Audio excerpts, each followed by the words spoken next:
pessoal, eu sou o Lucas Fernando, esse é o JLM, meu parceiro nesse projeto, e esse é mais um episódio do Caos Videocast. Quem tá com a gente hoje é esse meu amigo aqui, sensacional, Fábio Porcidônio.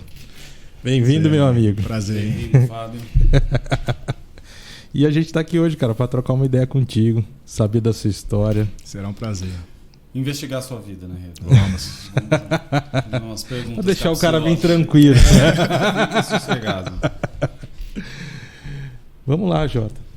Bom, para começar, comece se apresentando, contando um pouquinho da sua história. De onde tu veio, pra onde tu vai, o que tu quer. Essa historinha toda aí. Tranquilo. Então, meu nome é Fábio, né? Fábio Porcidônio. Eu tenho 33 anos. Já, hoje em dia, eu sou empresário, ou empreendedor, né? Seria a melhor palavra. E é isso. Então, minha história, você quer saber um pouco também de onde eu morei? Ou por Isso, enquanto só em geral? Vamos começar lá do começo. Tá bom, então. Então, Uma bacana. história tão rica aí, cara. Então, eu nasci em Brasília e com 3 anos de idade eu fui para a África do Sul, né? Tive a oportunidade, meu pai trabalhava no Itamaraty. E morei lá na África do Sul durante uns 10 anos, que foi Cidade do Cabo, que é Cape Town, maravilhoso. Pretória, que é uma das capitais também da África do Sul. E de lá mudamos para Namíbia. Moramos na capital chamada Windhoek. Então, um país que tem menos de 3 milhões de habitantes, mas um país fantástico, tem bastante deserto lá. Então, é um país bem estruturado, bem limpinho e tal. Foi considerado o segundo país mais limpo do mundo. E eu passei 4 anos lá, fiz praticamente o high school. Aí, no último ano do ensino médio, né? Então, no último ano do ensino médio, voltamos para o Brasil, eu tinha uns 16 anos. E terminei meu 3º ano aqui no Brasil. E foi bastante desafios aí com português e tudo mais. E é isso. E com 17 anos comecei a dar aula de inglês. E fiquei 17 anos até o início desse ano aqui dando aula. E praticamente resumindo é isso, né? Eu tive algumas empresas que depois eu posso mencionar com mais detalhes. E um resumo praticamente é isso, né? Você saiu da sua... Você nasceu aqui só, né? E foi embora. Exatamente. E aí você voltou para uma terra estranha no final da adolescência, ou seja, você passou a infância e a adolescência fora daqui, fazendo suas amizades, suas relações e tal. Como é que foi essa volta, assim, no primeiro momento? Como que você lidava? Porque tem uma diferença cultural também, né? Tanto da África do Sul, da Namíbia, não sei se é parecida a cultura Namíbia e África do Sul, mas você vem para algo completamente diferente, além do idioma, né? Analfabeto em português, apesar de ser brasileiro. Exatamente. Nativo em inglês, apesar de não ser... Exatamente. Uma mistura aí, né? Uma mistura muito doida. Mas como é que foi Porque a adolescência é um período difícil para todo mundo, né? Certo. Concordo. Hormônios, cabeça fica meio doida, essas coisas tudo. Então você largou toda a sua adolescência lá fora, na Namíbia e na África do Sul, e veio para o Brasil. Como é que foi essa chegada aqui? Como foram as relações entre os outros adolescentes? Porque, assim, praticamente quase todo ano, cada 2 anos, a gente vinha para o Brasil. Vocês mantinham, então, fluxo de vida? Mantinha, isso. Então, assim, dependendo do país, eu não lembro exatamente que existe país classe C, não, mas isso no Itamaraty. Então, A, B e C. Então, dependendo do país que você estava, a cidade que você estava, às vezes o Itamaraty, a cada 2 anos, pagava as passagens, né? Para os funcionários ter o seu contato com a família. Então, assim, eu sempre visitava meus familiares e tal. Então, eu tinha esse contato com família.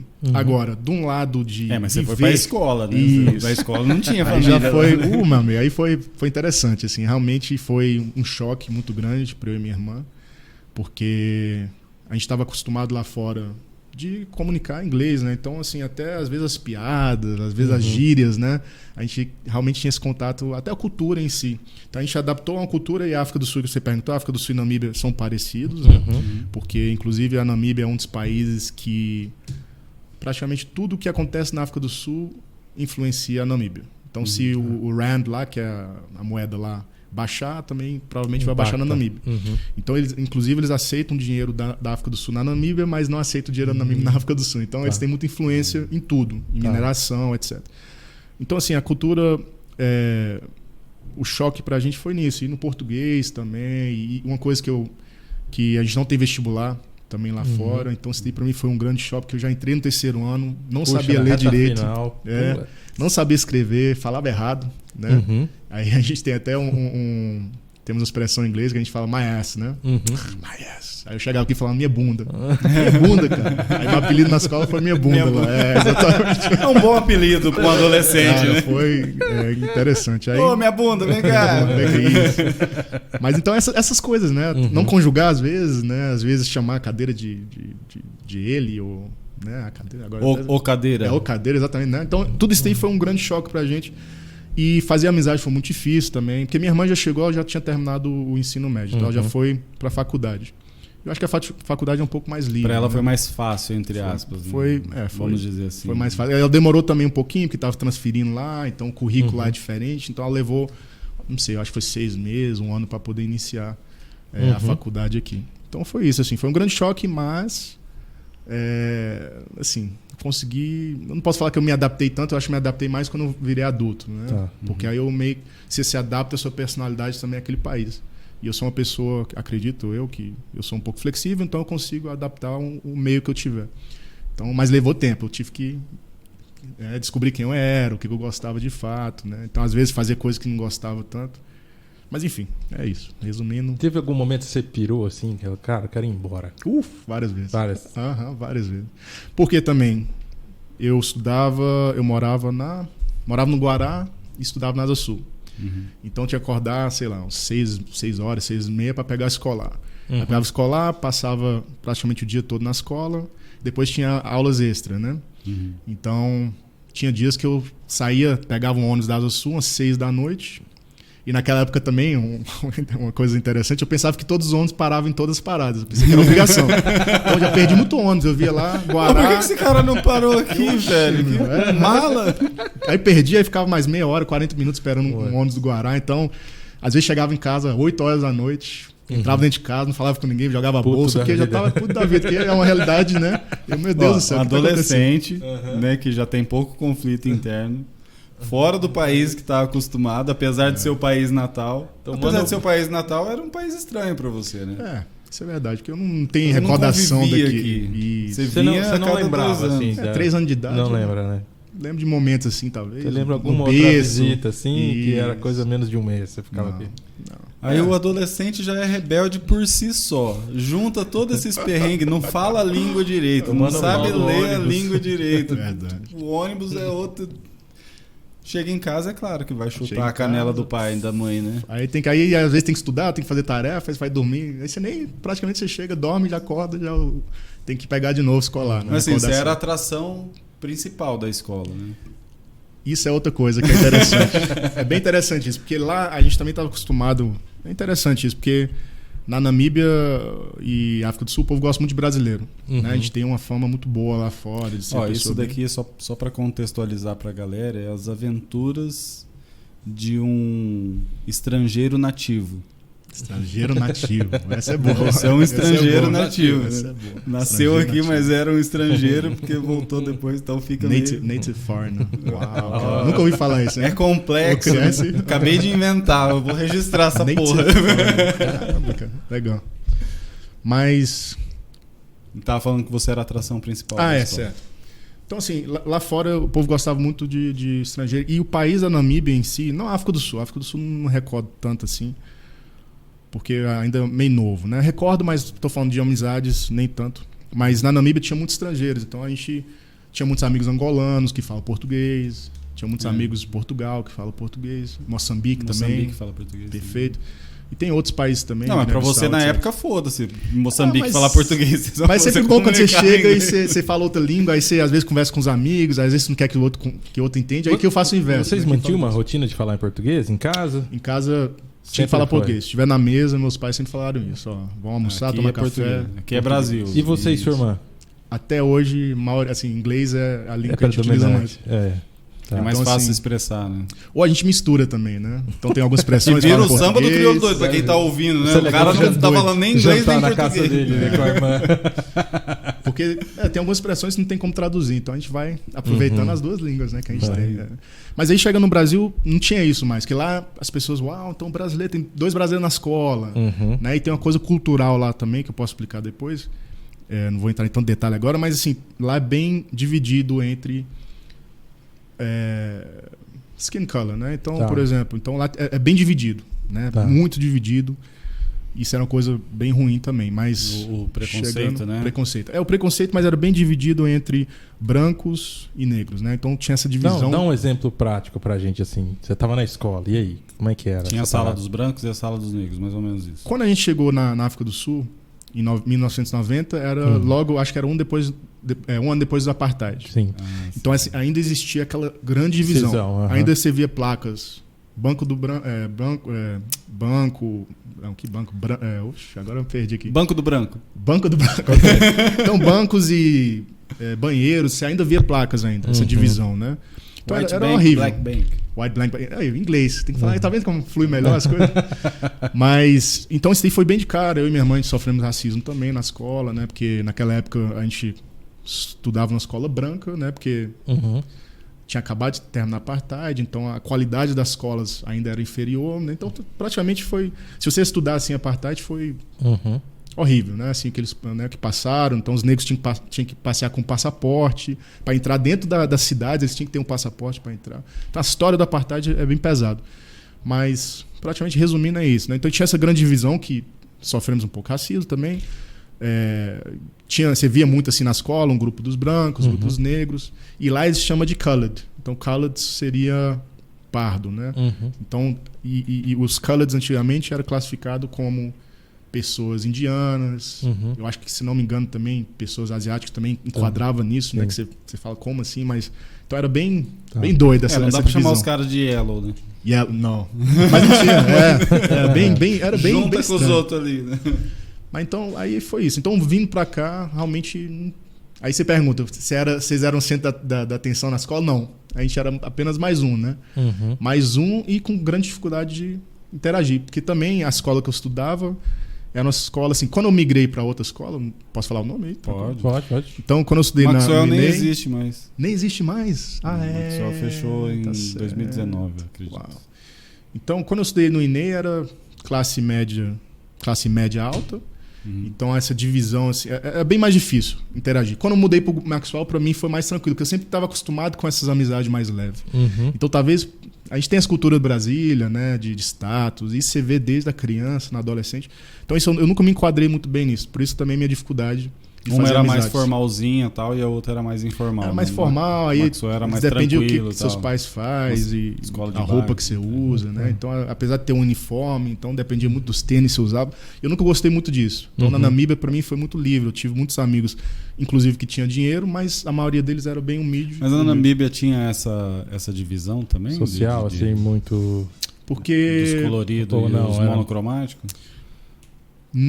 Tinha, mas nem tanto porque já tinha passado 10 anos. Não era tão agressivo assim. Que já tinha passado 10 anos na África do Sul e depois você foi para Namíbia. Hoje, eu até visitei lá, mudou bastante, mas antigamente se não via um casal negro com branco. Então, porque tinha muitas pessoas descendentes de holandeses, né? E foram os holandeses que criaram a Apartheid. Então tinha muitos descendentes de alemão e britânico. Então era muito dividido. Você tinha até música, né? Isso é bem interessante, assim. Quem ouvia hip hop normalmente curtia mais com os negros. Quem escutava mais música eletrônica era mais com branco. Então se eu, por exemplo, já namorei, né, mulheres negras, mulheres brancas, e sempre tinha esse preconceito entre amigos também, né? Poxa, o que você está fazendo com isso dos dois lados? Era bem nítido dos dois lados. Então, quando eu cheguei no Brasil também, o outro choque foi, que é uma coisa que eu posso mencionar aqui, lá era bem organizado, né? A gente ia para a escola de terno, gravata. Isso era em geral. Todas as escolas particulares, você tinha um uniforme de blazer e tal. E as escolas públicas também. Porque a cultura europeia é essa daí, né? Que funciona assim, por parte de disciplina foi fantástico. Adorei assim, a parte de disciplina do professor entrar dentro da sala de aula, todo mundo levantar. Good morning, Mrs. Mann. Sempre chamando o professor pelo o último nome, não pelo primeiro. Nunca que um aluno vai bater de frente com o professor. Aí eu cheguei no Brasil, meu Deus. Aí eu acho que a primeira semana foi loucura. Que é isso aqui, né, brother? Porque o povo com tatuagem, com 16 anos, filho tatuado, com piercing, entendeu? De chinela havaiana. Eu falei, uau, que loucura, cara. Eu até notei isso, vou te perguntar Deus quais eram assim, os maiores choques, né? Certo. Já falou o caos da escola. Que você chega assim, né? Cara, foi... Depois de anos, né? Porque assim, eu sempre fui uma pessoa... Que a criação também lá, pela escola, a gente sempre respeita o mais velho, chama de senhor e senhora. Tá, às vezes até os professores, uma vez eu chamei o professor de educação física. É um negócio chamado... como é que é difícil no Brasil isso? É educação, né? Palavra surreal. Surreal. Só existe para aqueles bandas de lá. Né? Mas Aí um dia eu até chamei o professor. O senhor? Ele, não, o senhor mora lá no céu. Tá bom, então não vou chamar mais de senhor. Da puta. Olha que doido, né? Às vezes o cara se ofende, né? Sacou? Olha, muito doido isso, né? Então, aí a primeira semana, eu acho que um aluno derrubou uma água lá no chão, aí chegou a coordenadora, aí já teve um quebra-barraco entre aluno e coordenador. Isso foi no Maxwell, na verdade, foi no Maxwell. Falei, meu Deus. Escola barraqueira. Cara, que loucura. Mas foi o maior choque foi isso. Realmente, como as pessoas se tratam e tratam pessoas mais velhas em geral. Que lá a gente tem muito isso. E isso é algo que eu carreguei para mim até hoje. Né? Não importa se a pessoa está limpando, eu sempre chamo senhor, senhora. A educação de dar bom dia. Coisas básicas, né? Não que eu vou falar que o Brasil não tem isso, mas falta um pouco. Porque não é uma coisa implementada nas escolas. Né? Não estou falando que a culpa é da escola, porque é criação de casa também, mas... É diferente, a cultura é bem diferente, é uma coisa que vai demorar muito tempo. Porque vem da base sempre, né? Certo. Então, claro que começa em casa, mas em casa os pais tiveram qual educação? Isso. Né? E os pais, né? E os nossos avós tiveram qual educação? Então isso vem sendo influenciado aí em gerações. Mas uma boa escola faz contribui, né? Porque é o hábito, né? Todo dia, toda hora. Quanto tempo demorou para cair a ficha? A gente fala cair a ficha é um negócio que nem existe mais, né? Mas quanto tempo levou para você falar assim, puta que pariu, tá, vou ter que morar aqui nessa porra mesmo. Não tô mais lá, não. Demorou um pouquinho, porque eu acho que Brasília, né? Porque... Olha, você teve esse sentimento, né? Porque nós que moramos aqui, às vezes pensamos, caramba, veio num país melhor, tal, e ele aqui tá puto, né? Você teve esse sentimento ou não? Mas ele tava puto, ele já falou aqui, já chegou chutando a canela do pai dele na casa. Eu tava assim, a minha frustração não era nem com o país, porque aqui em Brasília tem tudo, né? Então é um país bem estruturado. E a cultura aqui E eu percebi mais isso, talvez, para ficar mais claro, eu acho que quando eu era adolescente eu não me conhecia tão bem. Né? Eu achava que era uma pessoa... E aquele autoconhecimento, que a gente não sabe, né? A gente vai aprender quem a gente é ao longo da vida, né? Desculpa. Imagina. Mas... Então, eu acho que a maior frustração foi mais no lado de amizade e também mais no lado de distanciamento. Porque, por exemplo, eu morava na Asa Sul, estudava no Guará. Não, morava no Guará, estudava na Asa Sul. Aí mudei pro mudei... Mudou de escola pro Guará. Mudei, aí estava mais próximo. Mas esse deslocamento, porque Namíbia era um país muito pequeno também. Então você consegue chegar na escola... aqui em Brasília mesmo. Então isso daí, um engarrafamento, tudo isso... Então lá na Namíbia a gente gastava 5 minutos para chegar na escola. Né? Então tudo lá não tem engarrafamento. Né? Até o engarrafamento que eles acham que é engarrafamento aqui é trânsito normal. Né? Mas... Então até isso daí era uma frustração também que eu tinha, mas aí eu até perguntei, repete, por favor. Eu esqueci que quanto tempo você levou pra... quanto tempo demorou? Pra você falar, porra, agora é aqui mesmo, vai. Acho que demorou alguns anos, né? Que eu fui me adaptando com algumas coisas e... Assim, não que eu estava insatisfeito, mas era outra coisa, mais amizade. Porque a gente analisa aqui, quando você nasce no local e você tem suas amizades no ensino fundamental, aí você cria... As mesmas amizades vão para o ensino médio. Por isso que eu perguntei, né? A questão da... Você saiu de lá no final da adolescência. Todas as suas amizades ficaram lá. Todas. Assim, meus melhores amigos, hoje em dia tem ótimos amigos, mas é aquilo. Eu voltei para Namíbia o ano passado. Você começou do zero aqui no Brasil. Comecei do zero. E é difícil você entrar num grupo depois, quando o grupo já está montado. Então esse foi um grande desafio para mim de poder fazer novas amizades. E eu percebi isso não só comigo. Eu converso com muitas pessoas, às vezes, que vêm de outros estados também, na faculdade, ou que... Assim, aí você pergunta, quem são seus melhores amigos? São do estado onde eles moravam, da cidade onde eles moravam. Então, esse tempo demorou um pouquinho, até eu conseguir concretizar amizades e outras coisas, assim, por ter morado fora e falar inglês e sentir mais confortável com o inglês, acabava fazendo amizade com pessoas de fora. Aí essas pessoas também vão embora. Ficou mais simples. Né? Então as pessoas, às vezes, depois de 2, 3 anos, já vai embora. Você já perde uma nova amizade, tem que começar do zero de novo, entendeu? Não que você não consiga identificar com as pessoas Mas era tudo, a barreira da linguagem, né? Entendi. Como eu falei, eu não falava em português muito bem, não entendia as piadas, né? Então o brasileiro tem muito esse negócio de duplo sentido, Sim. aí não conseguia pegar. Então é outra coisa, a cultura e também a linguagem, a barreira da linguagem se trava muito. E você percebe muitas vezes quando gringos vêm pra cá também, ou até quando brasileiros vão pra fora, eles tentam fazer amizade com outros brasileiros, né? É mais fácil. Né? É mais fácil, se sente mais confortável, né? Então, praticamente foi isso. Então, levou um tempo. Mas, assim, eu digo hoje, assim, eu adoro o Brasil, né? É um país que eu gostaria de manter. E eu acho que o calor aqui brasileiro, assim, a gente fala que Brasília é um lugar meio frio, muitas pessoas comentam isso. Mas eu, por exemplo, viajei, cheguei sábado, eu estava lá em Recife.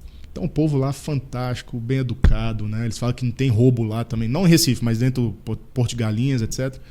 Então, assim, a cultura, assim, Brasil é um país com vários... É um continente com vários países dentro.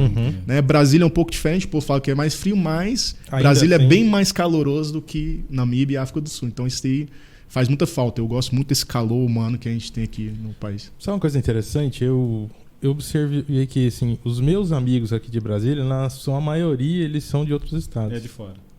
Todo mundo... Não, ele é daqui, que é isso? Ele é daqui, ele nasceu. Não, ele é da Namíbia. Viu como Aí, ó. Não, porque ele... Como é um nativo estrangeiro? Ele é nativo estrangeiro. Native foreigner. Cara, vou ter que anotar isso daí. Cara, que doido, que legal. Com 17 anos você começa a aproveitar da sua estada fora. Exatamente. Né? Já começa a colocar toda aquela sua alfabetização para jogo, né? Começa a dar aula de inglês aqui no Brasil. Isso. Como é que foi essa parada? Como é que você decidiu fazer isso? Então, eu tinha... E por que você decidiu fazer isso? Assim, eu sentia muita falta de... Não, eu queria ter meu dinheiro próprio, né? Eu queria ter meu dinheiro próprio, mesmo que fosse pouco, para poder fazer algumas coisas. Mas assim, eu tinha muito medo, muito bloqueio também, através do português e a idade também, porque talvez a disciplina lá fora, esse negócio de realmente respeitar as pessoas mais velhas. Então a gente sempre acha que tinha essa cultura da pessoa mais velha ter mais autoridade sobre a pessoa mais nova. Sou muito novo, a galera não vai me querer. Vai me respeitar, entendeu? Então com 17 anos, mas eu já tinha... Pessoas pensavam que tinha 20 e pouco, já tinha barba e tal. Mas assim, foi uma transição... Tive que trabalhar bastante, inclusive uma tia minha que me ajudou. Ela falou, não, Fábio, vamos lá, eu vou com você para você entregar o currículo. Eu comecei no Jardim Botânico. Então, assim, eu tava muito nervoso para entregar o currículo, né? Porque eu nunca tinha trabalhado, etc.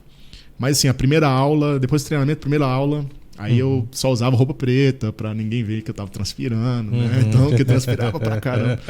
Então, isso daí para mim foi bem interessante. Assim, aos poucos eu fui me soltando, porque, assim, tem outra questão. Quando a gente fala de dar aula de inglês, você imagina muito a gramática, né? O brasileiro é bem focado na gramática e lá fora não.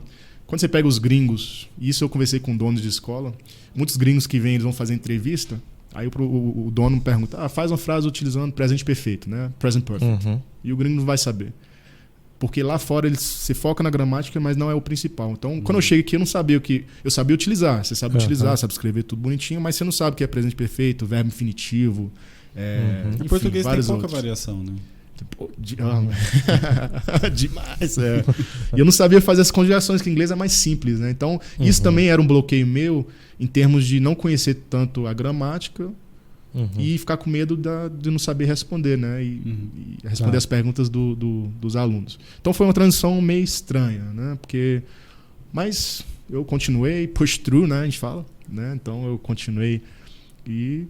acabei ficando uns 17 anos, né? Mas realmente o início não foi tão fácil. Né? Então a metodologia também que utilizava, até você poder poder falar, porque às vezes tem grupo de 10 alunos, né? Você está no meio de 10 alunos, que não é muita coisa, mas com 17 anos você fala, meu Deus, né? Sou responsável por 10 alunos. Para quem é tímido, que nem ele está relatando que é uma multidão, né? Você olhava assim, meu Deus idade, do céu, tá bom. Então... Mas foi... Aí aos poucos fui me saltando. Mas você foi pelo dinheiro mesmo? É claro. Não é pra... Não, foi pelo dinheiro e... Quero ter minha grana, quero minha independência e... porque 17 anos você nem sabe. Eu nem sabia o que eu queria, mas era mais pelo dinheiro e era uma coisa... Eu falei, tá bom, eu sei falar inglês, então eu vou tentar utilizar isso. E você deu aula por quanto tempo, Fábio? Quantos anos Até ontem. Eu parei oficialmente da aula, foi início desse ano. Então faz uns 16, 17 anos. Que eu vou fazer 34 esse ano. Então isso sem parar. Assim, se tivesse alguma pausa, foi nas férias, assim, um mês. Mas sempre com alunos. Nas pegadas. Sempre com alunos, mas sempre, assim, depois de uma certa idade eu só trabalhava com adultos. Então, quando eu comecei, dava aula para criança, adolescente, né? E até isso também, 17 anos, como é que se... Né, manter aquela organização na sala. Mas depois, eu acho que uns 23, 24 foi só adultos. Então, e empresas também, adultos e empresas. Quando começou, era meio topa tudo por dinheiro, né? Quem me Depois... contratasse, eu ia lá fazer o negócio. Isso. Até porque precisava de experiência também, né? Em sala, né? Isso é bem interessante também, que no Brasil, né, pelo menos que eu sei, nenhum dos cursos de idiomas eles são reconhecidos pelo MEC. Então, isso é bem interessante. Qualquer pessoa pode abrir um curso de idiomas. Então, até essas grandes escolas, Thomas Jefferson Cultura Inglesa, não tem um reconhecimento do MEC, não tem uma fiscalização para saber, tá bom, você precisa fazer isso para abrir uma escola. Então, isso é outra coisa. Às vezes, tinha pequenas escolas que são franquias boas, mas quem está cuidando daquela escola, eu falei isso quando eu tinha meus 17 anos. Então, quem cuidava da escola não tem aquela experiência. Não tem experiência de como que deveria ser na sala, quer fazer mais dinheiro, então coloca mais alunos que deveria. Fala a verdade para nós, todas essas escolas de inglês que existem no mercado hoje, funciona mesmo? É uma boa pergunta. Assim, depende da... Aí eu vou responder de uma forma bem honesta aqui. Depende do seu objetivo.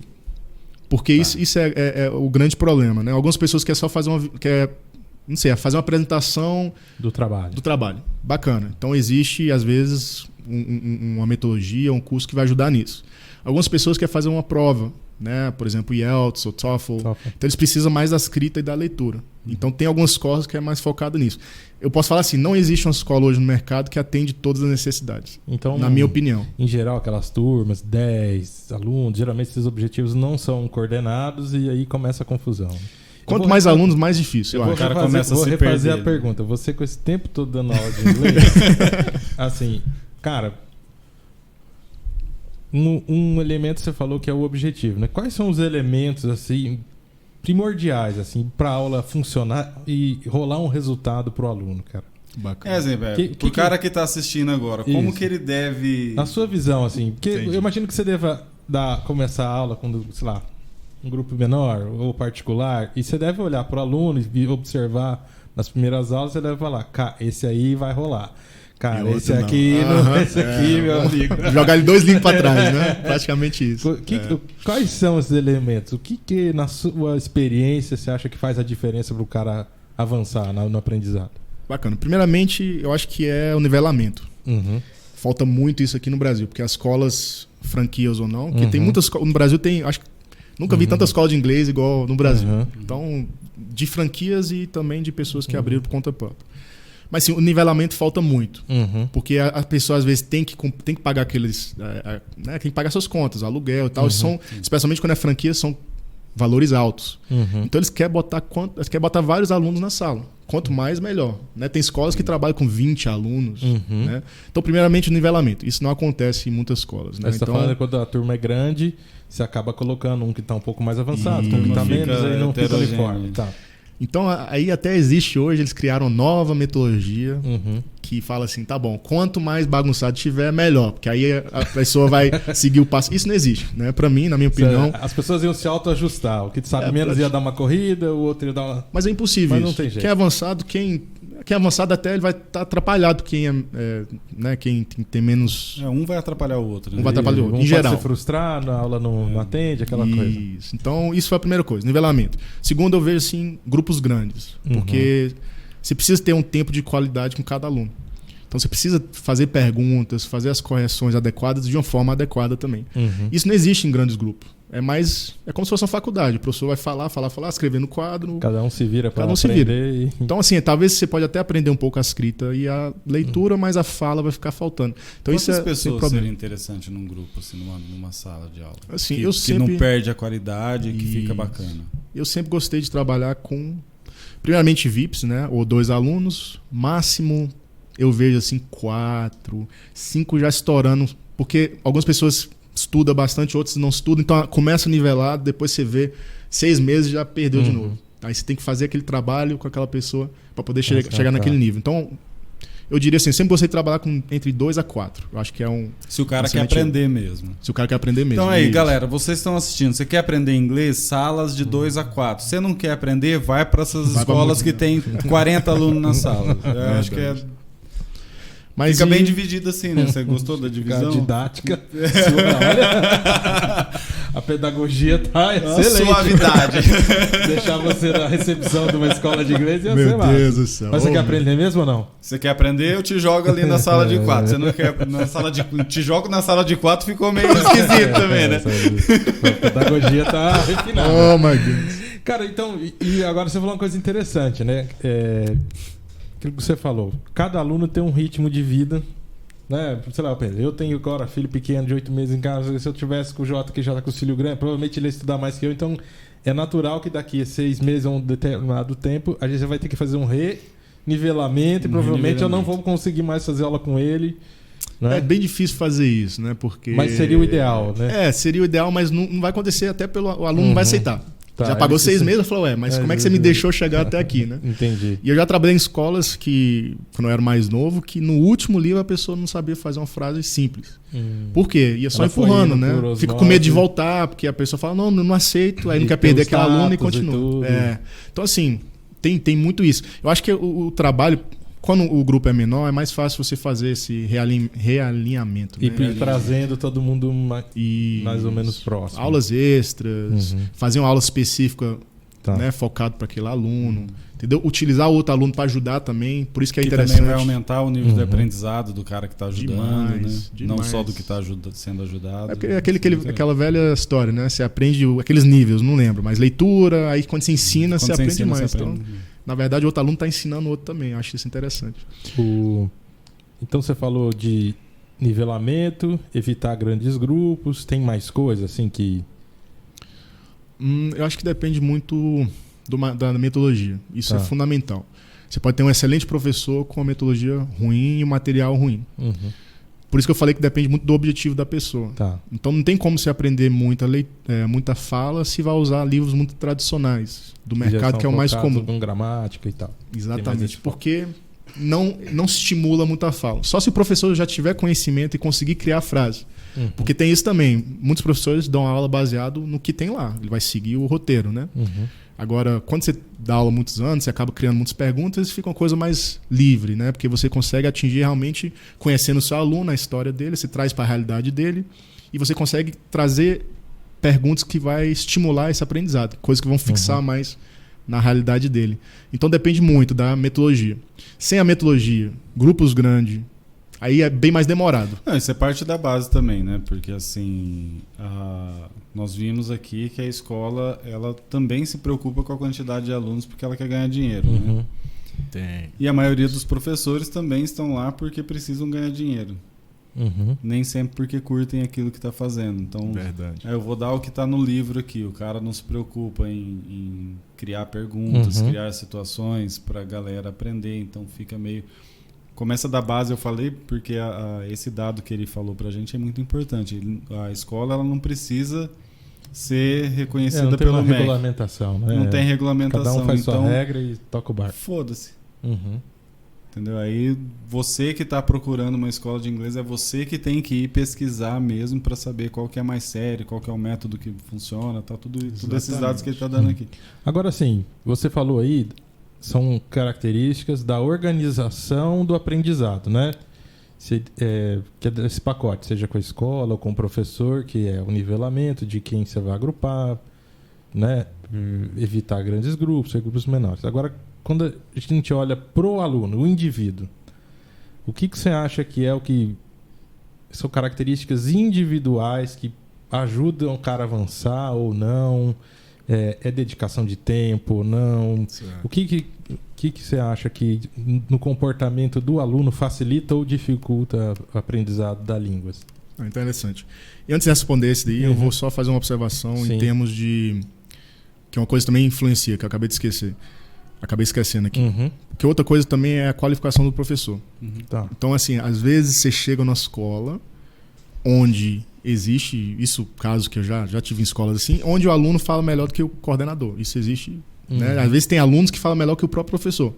Então isso é surreal isso, né? Então às vezes um aluno intermediário, avançado. Então às vezes a escola também é interessante a escola fazer ter pessoas qualificadas que falam realmente o idioma. Por isso que é uma coisa assim, nas minhas empresas eu tentava evitar outras línguas, por exemplo, francês, espanhol, que você pode ter outras línguas. Mas é muito difícil. Como que eu vou avaliar um coordenador? Como que eu vou avaliar um professor se eu não falo a língua? Né? Então isso acontece muito. Então, isso é outra coisa. Outra coisa também é o pagamento dos professores, que eu acho que não é tão... Assim, tem professores que merecem mais, que eles pagam mesmo. Se o professor tiver formação ou não, é o mesmo valor. Se ele dá aula só para os iniciantes, ou se é um cara já mais qualificado para um avançado, ele recebe a mesma coisa. E mesmo outra coisa também que eu nunca concordei, às vezes um professor dá aula para 2 alunos em algumas escolas, ele recebe o mesmo valor de alguém que vai dar aula para 20 alunos, 15 alunos.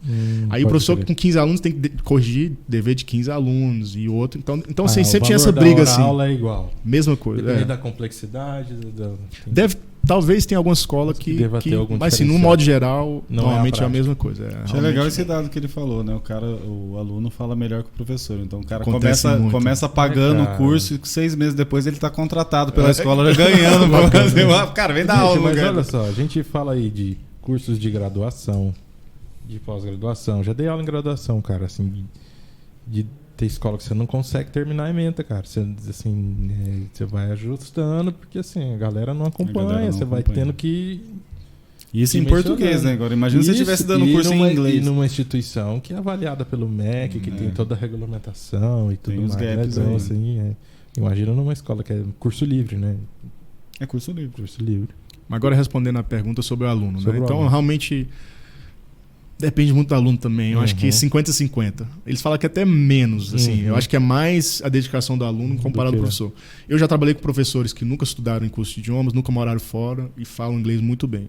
E eu já trabalhei com professores que terminaram o curso de idiomas e não falam tão bem. Então, assim, então depende muito do aluno. Dedicação, primeiramente. Eu acho muito importante você focar nos deveres de casa, que é fundamental. Eu sei que essas são coisas mais tradicionais. Às vezes a pessoa fala, não, eu estou aqui para não seguir uma metodologia tradicional. Mas é importante, a leitura e a escrita é uma forma de reforçar. Outra coisa, os áudios, né? Pouquíssimos alunos ouvem, né? Escutam o áudio. Eu sempre falei, olha, coloca no seu carro. Tira o seu CD lá, tira da rádio e coloca seu CD lá e vai ouvindo enquanto você estiver dirigindo, vai ouvindo enquanto você estiver malhando, né? Fazendo a caminhada. Então tem formas. Eu acho que é uma coisa nossa do ser humano, né? A procrastinação. E outra coisa, não querer fazer coisa que a gente não gosta. As pessoas não querem botar um áudio, escutar. E assim, tentar participar das aulas. Hoje em dia mudou bastante, tá? As aulas são mais online. Mas isso acho que facilita bastante para os alunos também, porque ele está no conforto da sua casa, mas também às vezes atrapalha. Se ele tiver filho pequeno, né? Está no seu ambiente de casa, então isso atrapalha às vezes o aprendizado. Então, se você estiver tendo aula online, tenta achar um local que não vai ter barulho, não vai ter distrações, etc. Porque o foco lá naquela aula, você tem apenas às vezes 1 hora por semana ou 2 horas por semana, então aproveita ao máximo. Às vezes os alunos não aproveitam. Às vezes pouco. É pouco, mas assim... realmente é pouco mais a realidade do idioma hoje em dia. Para você fazer 3 horas por semana, você vai pagar bem mais. Aí uma escola aqui que você faz todo dia. Mas aí você vai estar num grupo gigante, isso é a questão, né? Então é melhor, por exemplo... Nem tanto. Nem tanto? Porque pelo menos não que eu sabia... Falar o nome da escola. Vai falar não. Porque que eu saiba, depois eu falo. Que eu saiba assim, por exemplo, um aluno sozinho, 2 horas por semana, vale mais do que, por exemplo, 4, 5 horas num grupo de 10... 3 ou 4 vezes por semana, entendeu? Ou 5 vezes por semana. Então, depende do tempo de qualidade que você tem com o professor. Porque às vezes o próprio aluno, ele sabe que, por exemplo, a aula dele é de 2 às 3. Aí ele chega lá 2h15 sabendo que a aula vai terminar às 3. Aí já perde 15 minutos. Aí 5 minutos antes da aula, já fala, não, preciso sair para não pegar engarrafamento. Então ele teve uma aula, ao invés de ter uma hora, ele vai ter 40 minutos. 45. Do próprio aluno, né? Às vezes isso não é nem do professor, né? Porque eu sempre, quando eu chego atrasado, eu tento dar... Se eu cheguei 10 minutos, eu vou dar 10 minutos a mais. Se o aluno não puder... eu vou jogar esses 10 minutos depois. Mas isso existe bastante, né? Do próprio aluno talvez não valorizar.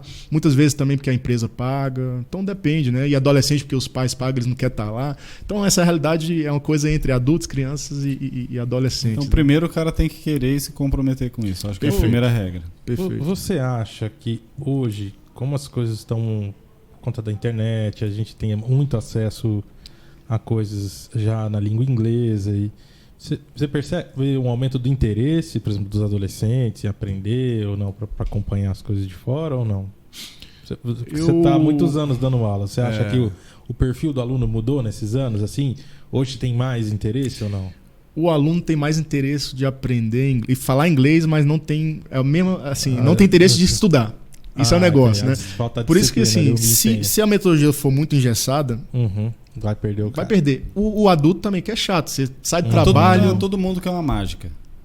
Isso, eu ia até comentar isso. Às vezes... Agora você fala inglês. Oh, yes! Speak English, às vezes em 3 meses, 6 meses. The book is on the table. Impossible. Tem isso, é impossível você aprender tão rápido. Aula de inglês pra mim, eu já fiz em várias escolas lá em Taubaté, né? Antes de vir pra cá, assim. Cara, acho que eu já fiz em Mato Grosso umas 6 escolas, já fiz espanhol.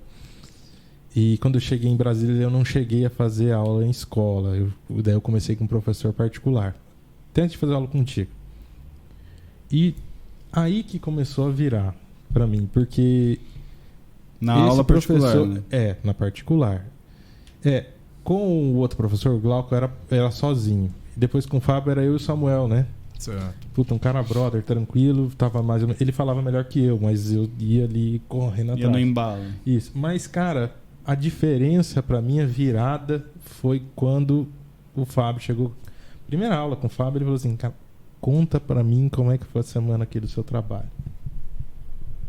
E aí eu passei uma situação real, já contei isso pra ele, que na LG, frequentemente eu recebia gente de fora, né? E aí eu lembro que uma vez eu recebi um gringo, cara, um americano. Não lembro de onde ele era, enfim, mas ele era de uma planta de lá e veio visitar a fábrica. Cara, eu apresentei a planta toda pra ele em inglês. Porque eu conhecia os termos, né? Aqui a linha tal, A, B, C, faz isso, aquilo. E ele me elogiou, cara. Falou, pô, legal, você falou que não falava tudo inglês, tá, beleza. Aí eu fui entregar ele, tipo, 11h30 da manhã, fui entregar ele lá pro diretor, pra ele almoçar com os caras. Aí o diretor falou, olha, deu um peteco aqui, nós vamos ter que reunir com o vice-presidente, não vamos poder acompanhar ele, leva ele pra almoçar. Velho. Aí fudeu o Goiás. Saiu da sua zona de conforto aí. Cara, aí ferrou. Cara, eu parecia um índio no restaurante. Eu não conseguia falar com o cara, velho. Porque eu não tinha esse exercício. A porra da aula era isso aí. O livro do John, não sei o que, em cima da mesa. O carro amarelo, não sei o que. Aí ele chegou assim, perguntou, cara... Cadê teu inglês? Como é que é a sua família? Ele perguntou uma coisa assim, como é que é a sua família? Você mora... Porra, eu não tinha vocabulário, eu não sabia falar. Eu sabia falar os trem da fábrica. Family good. Family good. Ok. Bicho, que sufoco, cara. Suava, velho, no almoço. Ele, não, relaxa, fica tranquilo. Eu falei, cara, eu tô muito constrangido, né? Porque você tá lá um almoço com o cara, podia... E puto, né? Que eu podia estar trocando uma ideia legal com um cara bacana, né, bicho? Que tinha um monte de coisa pra me falar, eu não entendia, né? Então, assim, pra mim, né, pelo menos na minha percepção de aluno, mudou quando eu tive que falar de mim, velho. Eu não sei a sua percepção, assim, mas... Com certeza. Quando eu tive que falar das minhas coisas, e gerou outro nível de interesse também. A lição continuou sendo chata lá, o homework, mas putz, me trouxe um negócio. Eu comecei a ver que ao longo dos meses eu consegui explicar mais coisas, trocar mais ideias, né? Então... Isso foi legal pra mim. Eu senti que fez diferença. Legal. E você perguntou sobre a diferença dos alunos de antes para agora. Né? Bom, eu tenho 4 filhos, né? Os 2 últimos filhos, que sempre estudaram em escola particular, eles nunca fizeram inglês fora da escola. Okay. E os 2 falam. Mas eles buscam conteúdo na internet. Pois é, isso que eu... Então, é meio diferente. Na minha geração, os caras tinham que aprender na escola e tinha que ter o curso de idioma depois. Mas essas escolas são internacionais ou escolas? Não, escolas normais. Porque toda escola tem a sua... esses pacotes aí bilíngues, né? É mais ou menos isso, né? Não, a escola tem aulinha de inglês, que nem você tinha no ensino médio, no ensino fundamental, eles têm também. Então, eles aprendem da escola. Mas a diferença é que... Ao longo do dia, eles vão buscando coisas. Eles consomem coisas em inglês. Assim, eu acho que isso que influencia também no aprendizado, dá uma acelerada no aprendizado. Não, com certeza. E até as gírias, né? É incrível como os adolescentes conseguem utilizar as gírias. Então, isso é surreal. Aí eu até lembrei a pergunta que você falou aqui, se os adolescentes que procuram Porque a realidade hoje em dia tem tantas músicas, seriados, entendeu? E as pessoas estão bem ligadas. E o acesso a tudo fácil. isso, né? Porque antigamente a gente usava, até a nossa geração, mas era fita cassete. Eu peguei também tenho 33, mas eu peguei fita cassete, também peguei, né? Então era bem complicado, né? Era caro também aqueles Walkmans e Discmans. Hoje em dia, a realidade, você tem o celular, você acessa Netflix, acessa tudo. Então, com certeza, tudo do mundo inteiro ajuda bastante. E eu acho que para os adultos, e eu não, assim, eu acho que independente de geração, eu sou uma pessoa também que tem um certo bloqueio com muitas tecnologias, né? Eu não utilizo muito mundo digital como eu deveria.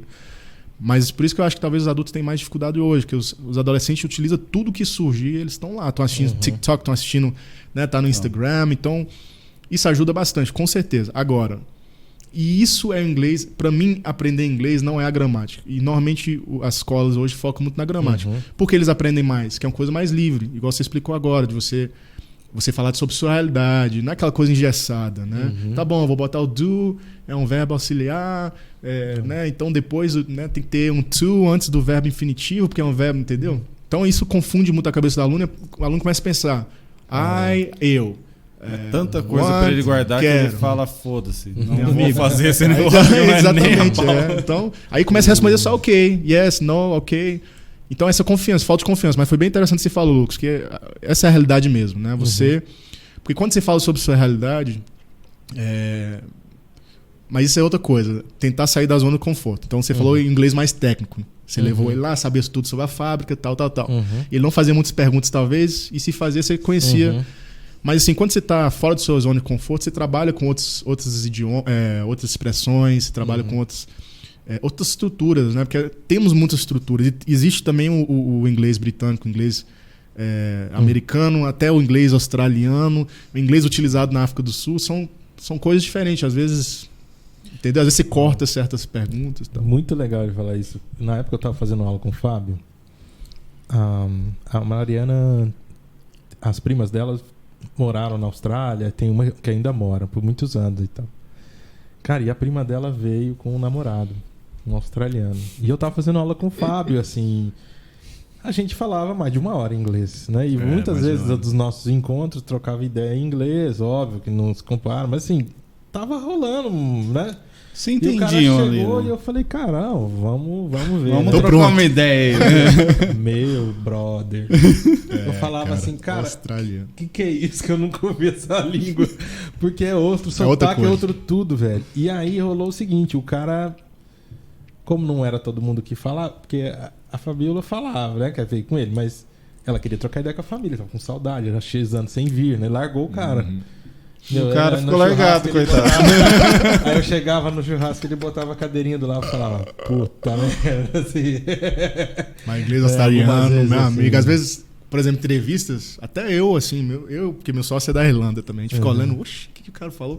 Aí tem que ver legenda, é porque tem muitas gírias e come as palavras, por exemplo, Jamaica. Eles falam meio inglês, eles chamam de patois também. Então, inglês mastigado lá, que às vezes você não entende nada. Então, isso é uma realidade até pra gente. Né, que morou fora, assim. Por exemplo, o inglês de alguns países também da África, bem diferente, porque você fala inglês britânico, mas porque foi a Inglaterra que colonizou a maioria dos países. Mas cada país é diferente. Mais a mistura da língua própria, né, que existia ali antes. Ou até inglês, mas come. Por exemplo, algumas pessoas você fala... cara, basta você comparar o Brasil com Portugal no português. Isso. Tem muita gente que vai daqui pra Portugal, brother, precisa de um tradutor, né? Se os portugueses cismar que vão trocar ideia, você não vai entender. Você não vai entender. Tá fudido. Mas é muito diferente. Mas isso é interessante também, porque Portugal é português de Portugal, fala diferente, mas é diferente do Brasil. Isso. Mas é diferente de Portugal também. Por exemplo, Cabo Verde, português, Angola. É português de Portugal, mas dá pra... porque eu tenho dificuldade de falar com portugueses mesmo, assim, quando embala assim, você fala, meu Deus do céu. Calma, filho. Fala devagar, caralho. Na fábrica tinha uns coreanos e cara, era muito doido. Porque era inglês com português e coreano. Muitas vezes os três misturados. Misturado. O cara tava assim com outro ali, Coreia, daí falava assim, J, Krumenan, J. Você via seu nome rolando na conversa, você não sabia o que era. Ô, Japinha, é o seguinte, mano. Você... E aí daqui a pouco o cara vinha com umas coisas assim, Moa Production. Cara, eu levei um ano. More Production? É, Oxi, cara, okay. Stop era estopo. Cara, umas coisas muito curiosas, doido, né? E o tom de voz deles é muito doido. Os caras estão trocando uma ideia tranquila. Você acha que eles estão quebrando o pau, né? Alemão, cara. As entonações, bem interessante. Você fica perdidinho mesmo, cara. Mas tem muito isso também, de pronúncia. Até um exemplo simples aqui do britânico e americano, por exemplo. O americano fala water, né? E o britânico fala water. Então, aí a pessoa escuta water e... Harry Potter. Harry Potter. Como eles falam, e até come o T, né? Então, é bem interessante isso, assim. Mas é interessante. Você realmente tem que decifrar o que a pessoa está tentando falar. Aí você aprendeu as paradinhas de dar aula e falou, agora eu vou empreender nessa bagaça. Já aprendi, já cheguei no Brasil, já vi que eu vou ter que ficar nessa porra mesmo. Tô já me conformei. Aqui, tô preso aqui. Já me conformei com isso, já aprendi uns balacobaco aqui de dar aula de inglês e eu vou começar a empreender. Foi isso? Foi isso que você pensou? Não. Não foi não. Realmente a insegurança era alta, né, no início assim, de empreender, porque a gente tem essa ideia de empreender, de ser uma coisa grandiosa, de muito investimento. Hoje em dia você consegue empreender de forma simples e às vezes com baixo custo. Porque temos escritório virtual, tem formas de reduzir custos em geral. Mas demorou um pouquinho. Assim, para abrir o CNPJ mesmo, dando aula particular, e eu ainda tinha, quando eu comecei a dar aula particular, eu tinha a mentalidade da escola. Quando eu comecei com 18, 19 anos, e eu cobrava o mesmo valor que eu recebia nas escolas, que era muito baixo. Acho que a primeira aula que eu recebi era R$11. Pô, todo mundo queria te contratar, então. Aí 11 conto? 11 conto, exatamente. Oxe, eu pago 10 aulas aqui, à vista. Mas foi, assim, surreal. Aí eram 11. 2 por dia. Depois aumentou para 15. Enfim, aí tinha eu não tinha essa mentalidade, realmente. Eu pensava, tá bom, a realidade é lá, deixa eu duplicar essa realidade aqui, quando eu era mais novo, né? Mas eu acho que eu sempre gostava de empreender. Quando eu estava na faculdade, eu não contei essa história, mas... chegou um argentino lá, ele tava vendendo aqueles azulejos pintados, né? Aí eu falei, bacana e tal. Aí eu falei, vou encomendar para vender lá na escola. Aí eu encomendei um monte lá, paguei, comprei os grandes e pequenos. Aí conversei com a dona lá na escola, falei, não, vou deixar uns azulejos aqui na sala no sábado. E aí ela falou, não, Fábio, pode vender. Aí eu comecei, não sei se seria empreender, mas aquilo que abriu minha mente, assim, de realmente como... E também entre a gente aqui, fazer algo diferente. Fazer algo diferente e ter um lucro. Então consegui, eu falei, uau. Tem lucro nisso aqui, interessante. Tá até na própria faculdade, né? Eu nunca fui muito estudar, então às vezes eu rolou um achava... dos azulejos, rolou? Deu pra fazer um grande, porque eu sempre ia pra faculdade e pedia mais, né? Então eu consegui ter um grande, sim. Pra aquela época, 17 anos, valia a pena. Mas até na faculdade, achava formas também de vender, ou levava alguma coisa, ou alguém tava vendendo algum bolo, eu pegava, não, passa o bolo mais barato, e eu comecei empreendendo dessa forma aí. Então foi até acho que foi 23 anos que realmente eu tive mais confiança, mais experiência, que eu passei por várias metodologias, né? Foram 5 escolas diferentes, dando aula particular.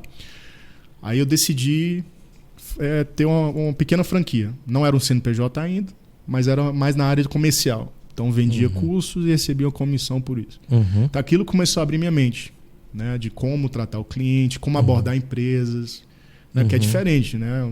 Com 19 anos você vai chegar na empresa, quem é esse rapaz aqui? Não vai confiar no seu trabalho.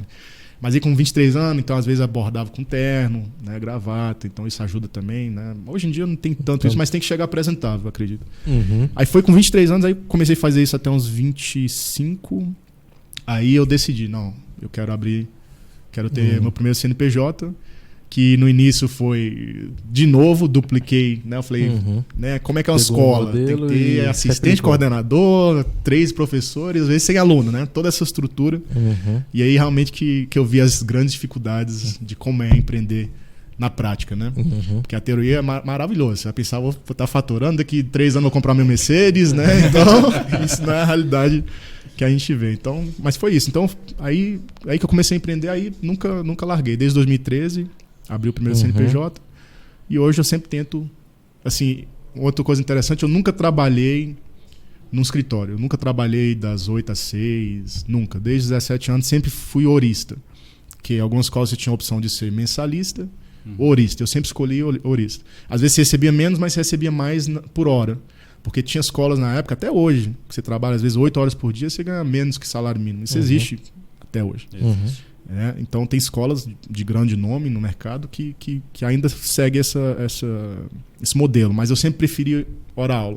Então eu sempre valorizei mais a hora. Quanto que eu consigo fazer por hora? Né? Então hoje em dia, mais ainda. Quanto que eu consigo fazer? Porque às vezes você trabalha 2 horas por dia e você vai faturar o que uma pessoa trabalharia 6, 7 horas. Então eu vim com essa mentalidade e fui aperfeiçoando através dessa experiência que eu tive.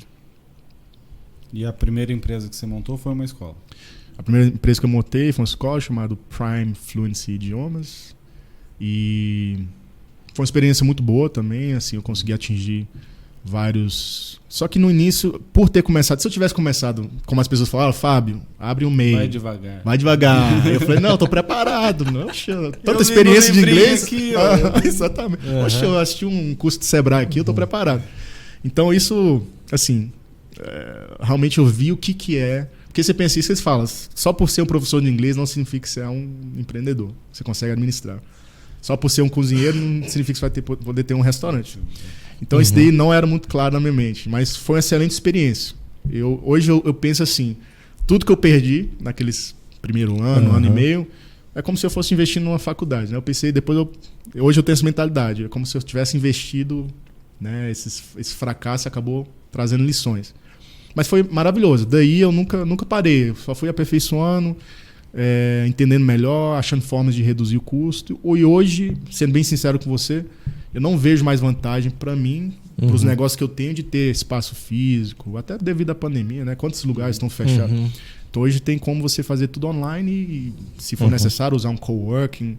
Então eu consegui reduzir muito, né? Não preciso de coordenador, porque às vezes nem tinha trabalho para dar para ele, porque não tinha muitos alunos.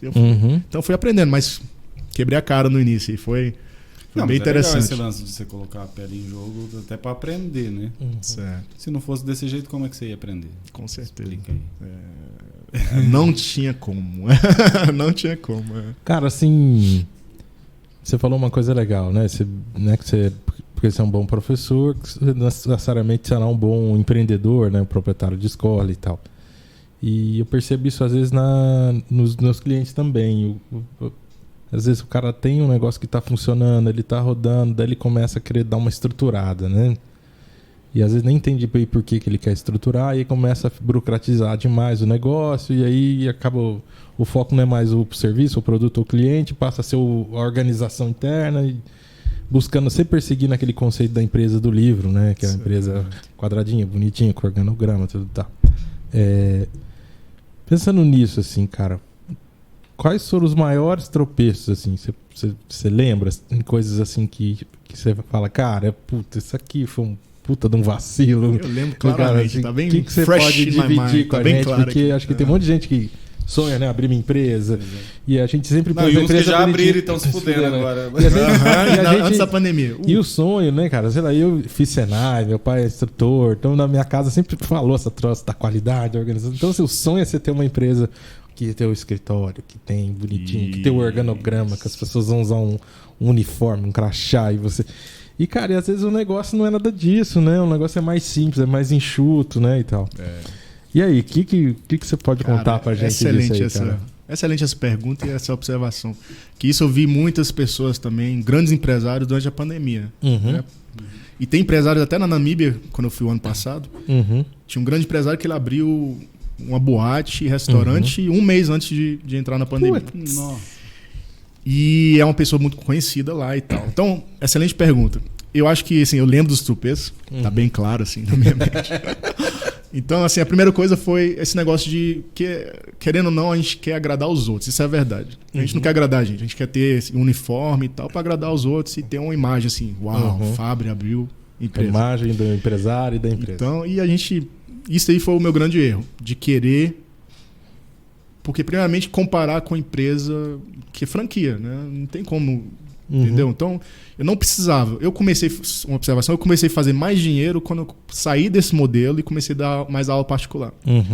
E quando eu larguei toda essa estrutura e comecei ter professores comigo, mas sem uma estrutura física. Porque, querendo ou não, eu acho que hoje em dia, especialmente durante a pandemia, e um modelo de negócio que funciona mais é quando você consegue atingir várias regiões ao mesmo tempo. Então, isso daí foi outra coisa. Um espaço físico te limita aos clientes ao seu redor. Exatamente. Então, hoje em dia, quem faz mais dinheiro? Produtos online, aplicativos, coisas que eles atingem hoje em dia. Você pega Uber, pega Spotify, Netflix, atinge o mundo todo sem ter estrutura. Né? Uber não tem muitos... Se tiver carro, só usa lá onde tem né? Então, também Netflix... Né? Cada um vai usar sua própria televisão, seu próprio celular, equipamento etc. e tal. Então, assim, foi um grande erro meu, estrutura. Eu gastei muito dinheiro e esforço e você... Não vale a pena. Porque, querendo ou não, eu acho que alunos que eu tinha lá mesmo, eram uns 10%. Caraca. Ou menos. Que tudo era fora, porque eu continuei mandando professores para fora. 90% do seu faturamento vinha de clientes que não usavam a sua estrutura física. Exatamente. Isso abriu meu olho, mas quando eu abri o olho já era muito tarde. Exatamente. Já estava afogando já. Então, assim, a primeira coisa, procura, né, se for necessário, usa um coworking. Hoje em dia eu vejo muito o escritório virtual. É o escritório virtual, isso, né? Isso. Então, hoje em dia eu vejo muito o escritório virtual como uma excelente opção, né?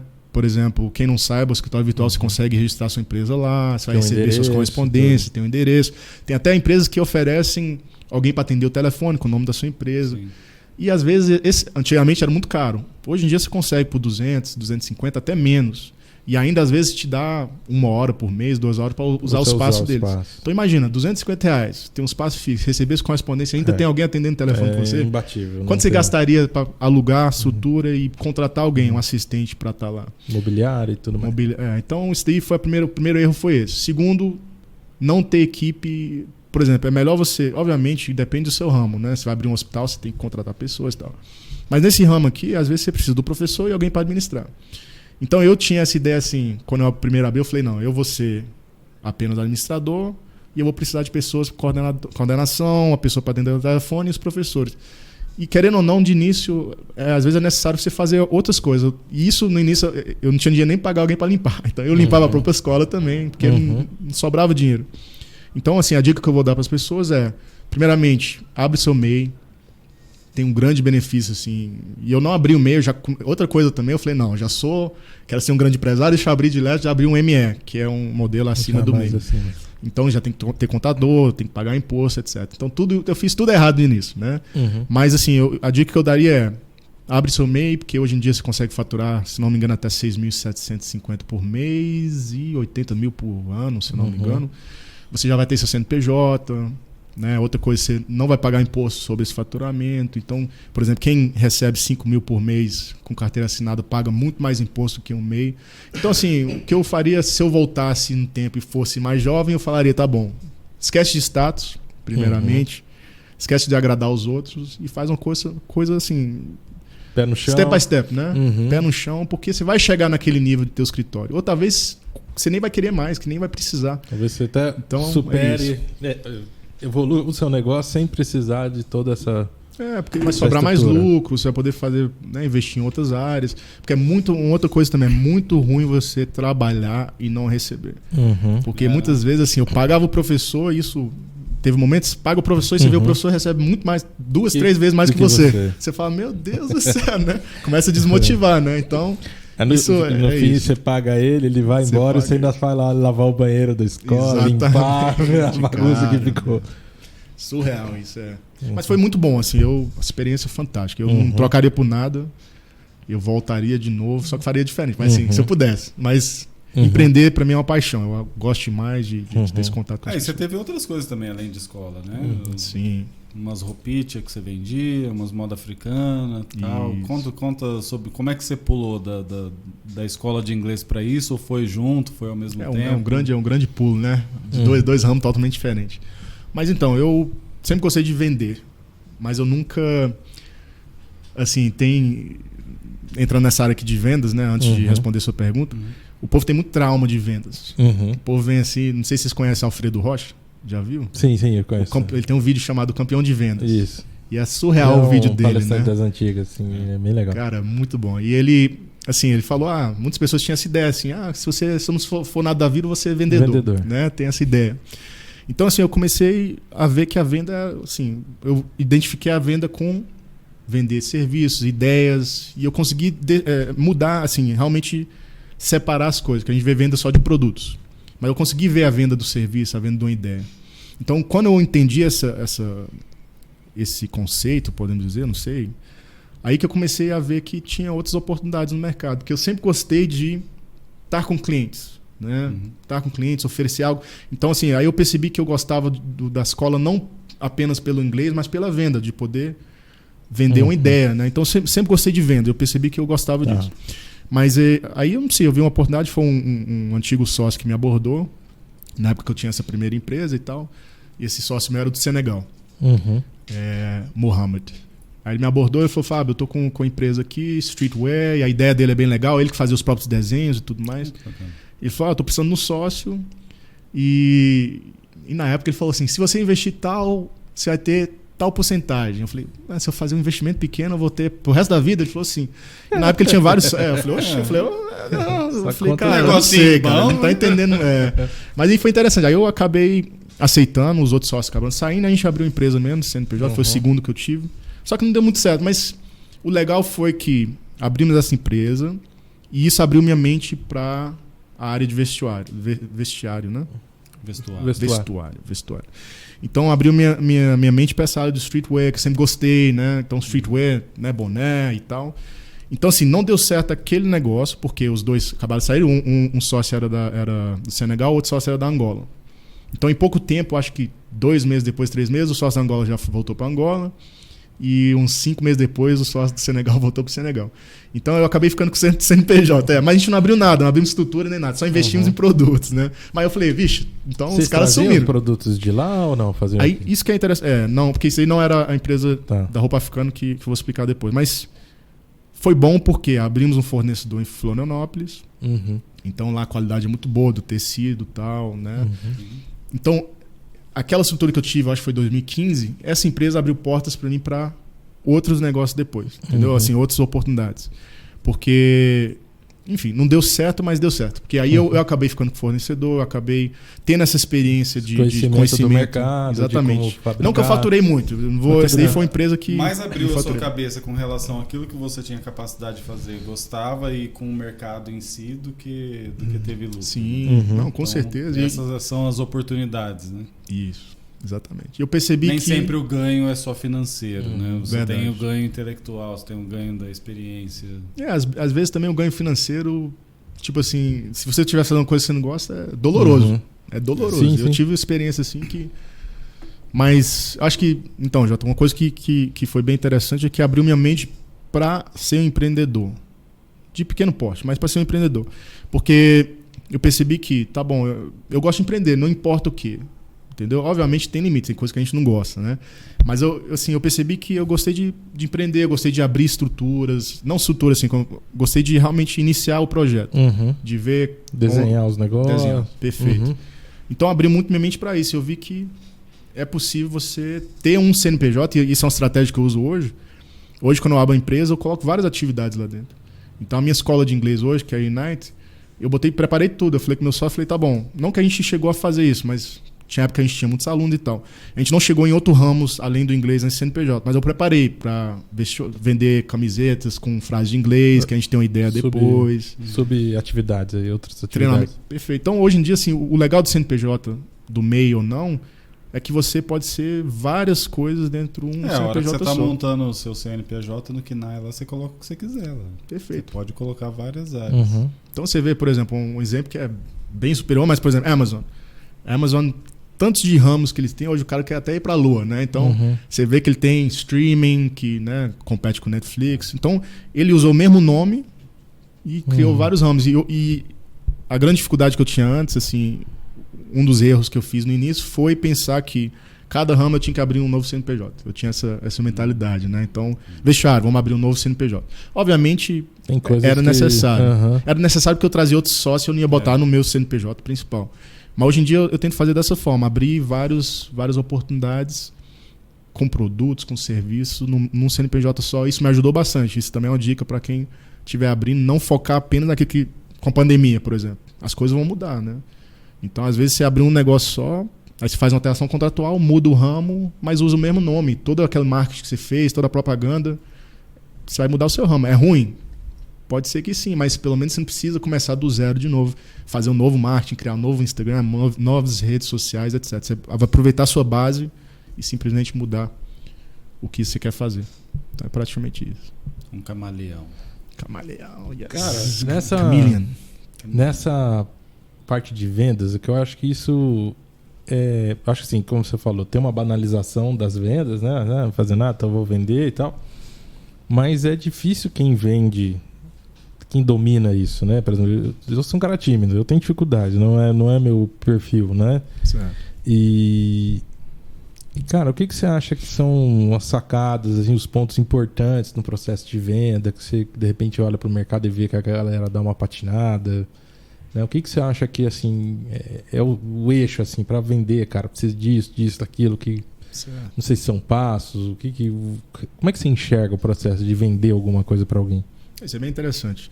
Porque eu falava assim, em termos de produtos, eu evito... Por exemplo, eu não vendi muito pessoalmente. Né? Ou eu passava nas mãos de outras pessoas que eu via que era capaz, ofereciam comissão.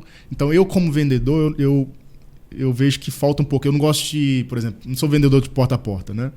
Eu sempre tento... E uma coisa que eu aprendi com o Alfredo Rocha é que a venda ele é bem emocional, né? Né? As pessoas deveriam fazer... escolhas e decisões baseadas no racional, mas ele é sempre dominado pelo emocional.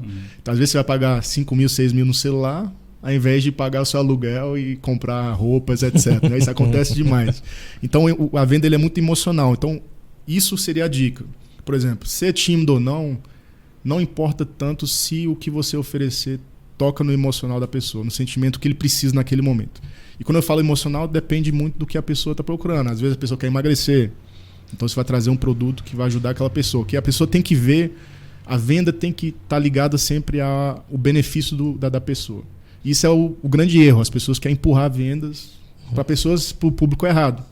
Né? Às vezes quer empurrar um produto que a pessoa não vai querer ou nem precisa naquele momento. Então é isso. Conhecer o seu público-alvo, que não é tão fácil assim, mas dependendo do produto.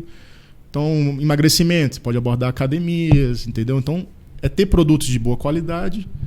E se for tímido ou não, é ter um script. Mas um script que meio flexível, né? Porque senão fica muito... Bom dia, senhor. Fica muito robótico. Seu tempo. Né? Não é assim mais. Então é mais isso. Eu sempre tento tocar no emocional.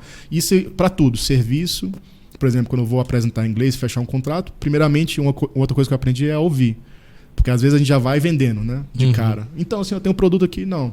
Então, senhor, né? Qual o seu objetivo com o inglês? O que você procura? Eu quero fazer uma viagem, interessante. Você tem que fazer reuniões em inglês? Eu tenho, Fábio, mas caramba, a última reunião não conseguia nem participar. Aí você vai percebendo. Então, aprendi muito a ouvir dando aula, porque a gente realmente se fala pouco e está sempre ouvindo. Então, isso é algo que eu trouxe para mim na vida em geral.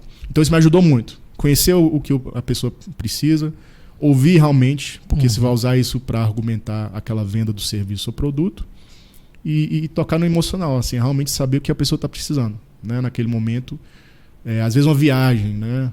Então você não vai empurrar, todo mundo precisa viajar, não. Você fala, tá bom, como é que foi seu semestre? Caramba, trabalhei pra caramba. Interessante. Não seria interessante estar na praia lá? Né? A gente pode fechar um pacote aqui, você vai relaxar, voltar renovado, com energia, né? Então a venda é isso, você entender e poder aplicar naquilo que a pessoa precisa. E sem gastar muito tempo. Sem tentar empurrar, porque toda empresa tem vários produtos. E não focar apenas no produto que vende, porque isso é o que acontece muito. Né? A pessoa quer vender o mais caro, o curso mais caro. Né? Então isso é algo que eu e meu sócio a gente não fazia. A gente vai adequar ao que a pessoa precisa. A empresa, seria melhor fechar um contrato de R$1.000 por mês de inglês? Mas talvez não. Às vezes a pessoa não tem condição, as pessoas às vezes não têm tempo para fazer todas aquelas aulas. Então a gente prefere fechar contratos de 400, ou de 500, ou de 600, ou de 700, enfim, depende da realidade do aluno.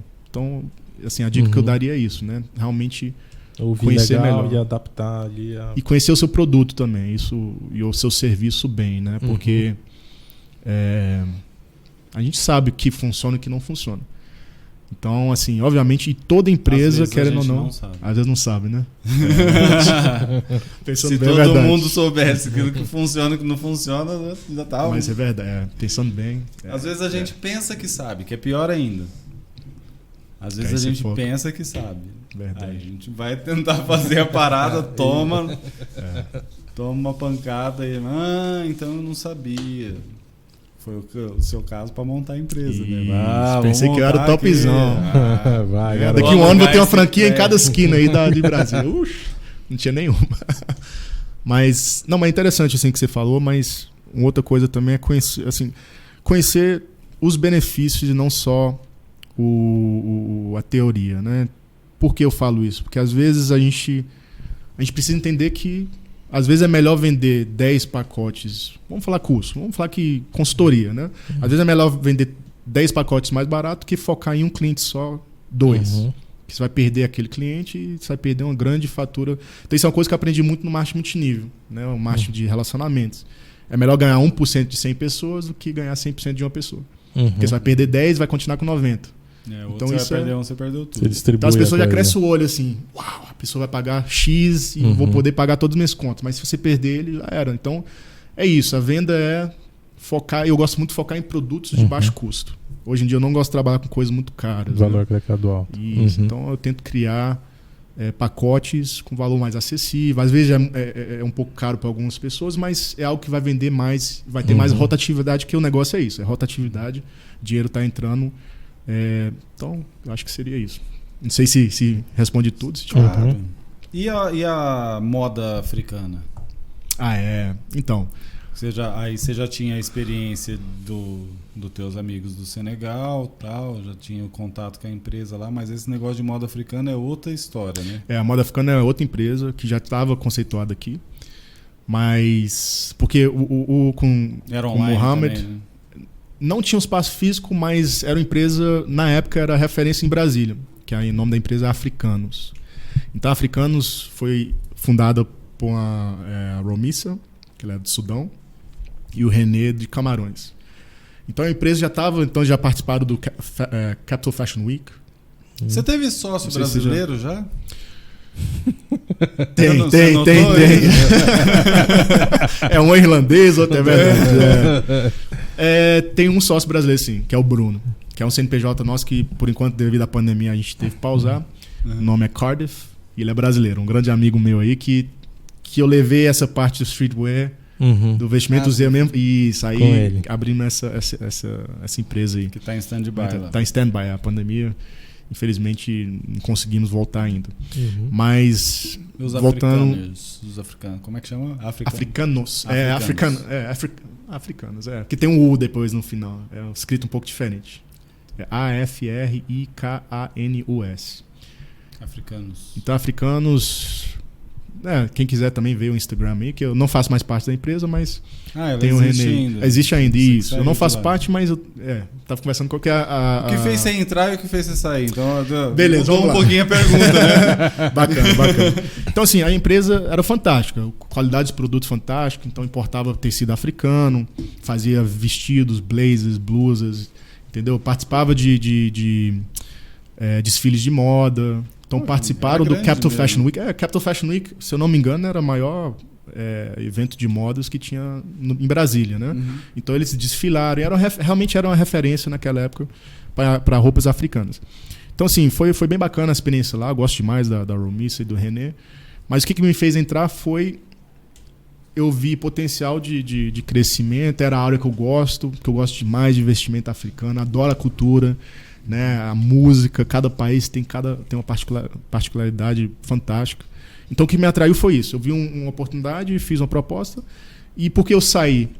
Primeiramente... Mas o que você fazia lá? O que eu fazia? Eu entrei com a proposta de administração, né, de administrar. Porque eu gosto muito de números. Eu sou assim, organizado na parte de números. Não que eu seja profissional na administração, mas eu gosto muito. E eu percebi que a empresa faltava um pouco essa parte assim, de saber o que está entrando, o que está saindo, lucros, etc. Indicadores. Então... E eu também gosto muito, uma área que eu gosto bastante é fechar parcerias, poder agregar parcerias e sponsors, e, enfim, isso é uma coisa que me atrai bastante. Você gosta de negociação. Yes, perfect, isso, exatamente. Então foi isso, foi maravilhoso a experiência que eu tenho, converso com a Romissa até hoje. Então, é porque ela mudou para Miami, então ela mora no Havaí, ela está em Hawaii. Então esse foi um dos motivos que eu saí, porque ela era o coração da empresa, né? Então, inclusive já tivemos uma palestra na OAB também, que fomos. Então a gente montou tudo bonitinho com... Né? Levei com minha mãe, ela tem tipo girafas de madeira, não sei se já viu, tem várias. Então tinha muitas coisas africanas, então a gente montou lá, ficou bem legal na OAB e demos palestra. Então ela também ensinava a botar turbantes. Então foi bem legal o conceito da empresa. Então um dos motivos que eu saí foi mais por causa disso, que ela era o coração, ela saiu e meio que não vi mesmo. Aqui mesmo. ainda dá pra comprar? Dá, sim. Produtos africanos? Por isso que eu falei, quem quiser, tem máscaras africanas também, com tecido africano. Então legal. quem quiser ver aí, pode verificar aí. AFRIKAUS, africanos. Então existe o Instagram ainda, quem quiser, o Renê tá cuidando, e a própria Romissa também. Então eles são ótimos, assim. Eu gostei bastante dessa experiência, é uma área que eu voltaria de novo. Entendeu? É uma área que eu voltaria. Inclusive, eu já conversei com o Romissa, pode ser que e lá depois você eu fez volto. gestão e negociações, né? Busca de parcerias. Então uma venda... É isso. Que eu gosto uma demais. forma de vender. E eu tinha um escritório na época também, então isso daí foi uma das coisas que agregou também, porque eles podiam utilizar o espaço que eu tinha. Então, praticamente foi isso. Mas foi uma experiência muito boa. Realmente eu gostei demais. Não teve nenhum problema entre a gente. Foi mais realmente ver que assim, a alma do negócio não estaria mais aqui, né? Que é a Romissa, que é uma grande amiga minha. Viramos grandes amigos. E é isso. Também foi na fase meio que eu estava desfazendo aquela primeira empresa. Entendeu? Entendi. Desfazendo assim, ela ainda existe, mas mudei o ramo dela. Mas, então foi naquela época, então era a época de Tava financeiramente. aquela coisa e tudo. Financeiramente também eu não estava muito bem, tinha também problema de saúde do meu pai. Enfim, foi uma fase pessoal aí, então foi uma escolha mais turbulenta pessoal aí, devido à doença do meu pai, etc. Então foi mais isso, não tem nada entre brigas nem nada disso. Que massa. Hoje você busca ficar mais aqui no Brasil ou busca negócios fora daqui? Porque uma coisa aí, eu já vou adiantar, que eu fiquei nos 10 meses lá, né, na Namíbia. Já vou adiantar essa parte. Quer saber disso aí, como é que foi? Eu posso já responder essa parte? Pode, claro, porque foi você pode tudo. Foi um pode perrengue, tudo, né? Fica à né? vontade. Foi um perrengue esse lance, né? Cara, foi muito interessante. Porque o ano passado eu tinha programado a viagem, eu ia ajudar um amigo meu, o Jaime, que ele é angolano e mora na Namíbia, um desses meus amigos da infância. Então isso que é interessante também, voltando àquilo que a gente está falando. Hoje os meus grandes amigos continuam sendo os mesmos que eu estudei. Quantos anos foi? 16, 17 anos atrás. Lá na Namíbia. Porque eu fui para Namíbia 3 anos atrás, eu fui para Namíbia. Depois de 10 anos, eu acho. 10 ou 11 anos. Eu fui para Namíbia visitar. Aí eu revi como se não tivesse mudado nada. Né? A galera inteira. Foi fantástico. Então tem 3 amigos meus que são grandes amigos. O Flávio, português, o Zexana da África do Sul e o Jaime. Então eu fui lá como se tivesse... Né, a gente se viu semana passada. Então aquela amizade prevaleceu. Então, assim, eu ia ajudar um amigo meu, um angolano, ia ajudar na empresa dele, e era para eu passar 2 meses, fevereiro e março lá.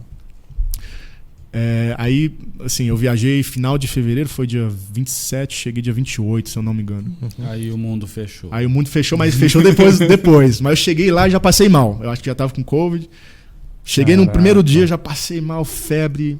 Sério? Foi horrível, Então, aí eu fiquei 2 semanas mal e era pra ficar 2 meses, né? E eu falei, caramba, já vou perder 2 semanas, não conseguia fazer nada. E depois veio o lockdown. Eu falei, meu Deus, tá cara, mas você passou muito mal ou foi contornável, assim, foi leve?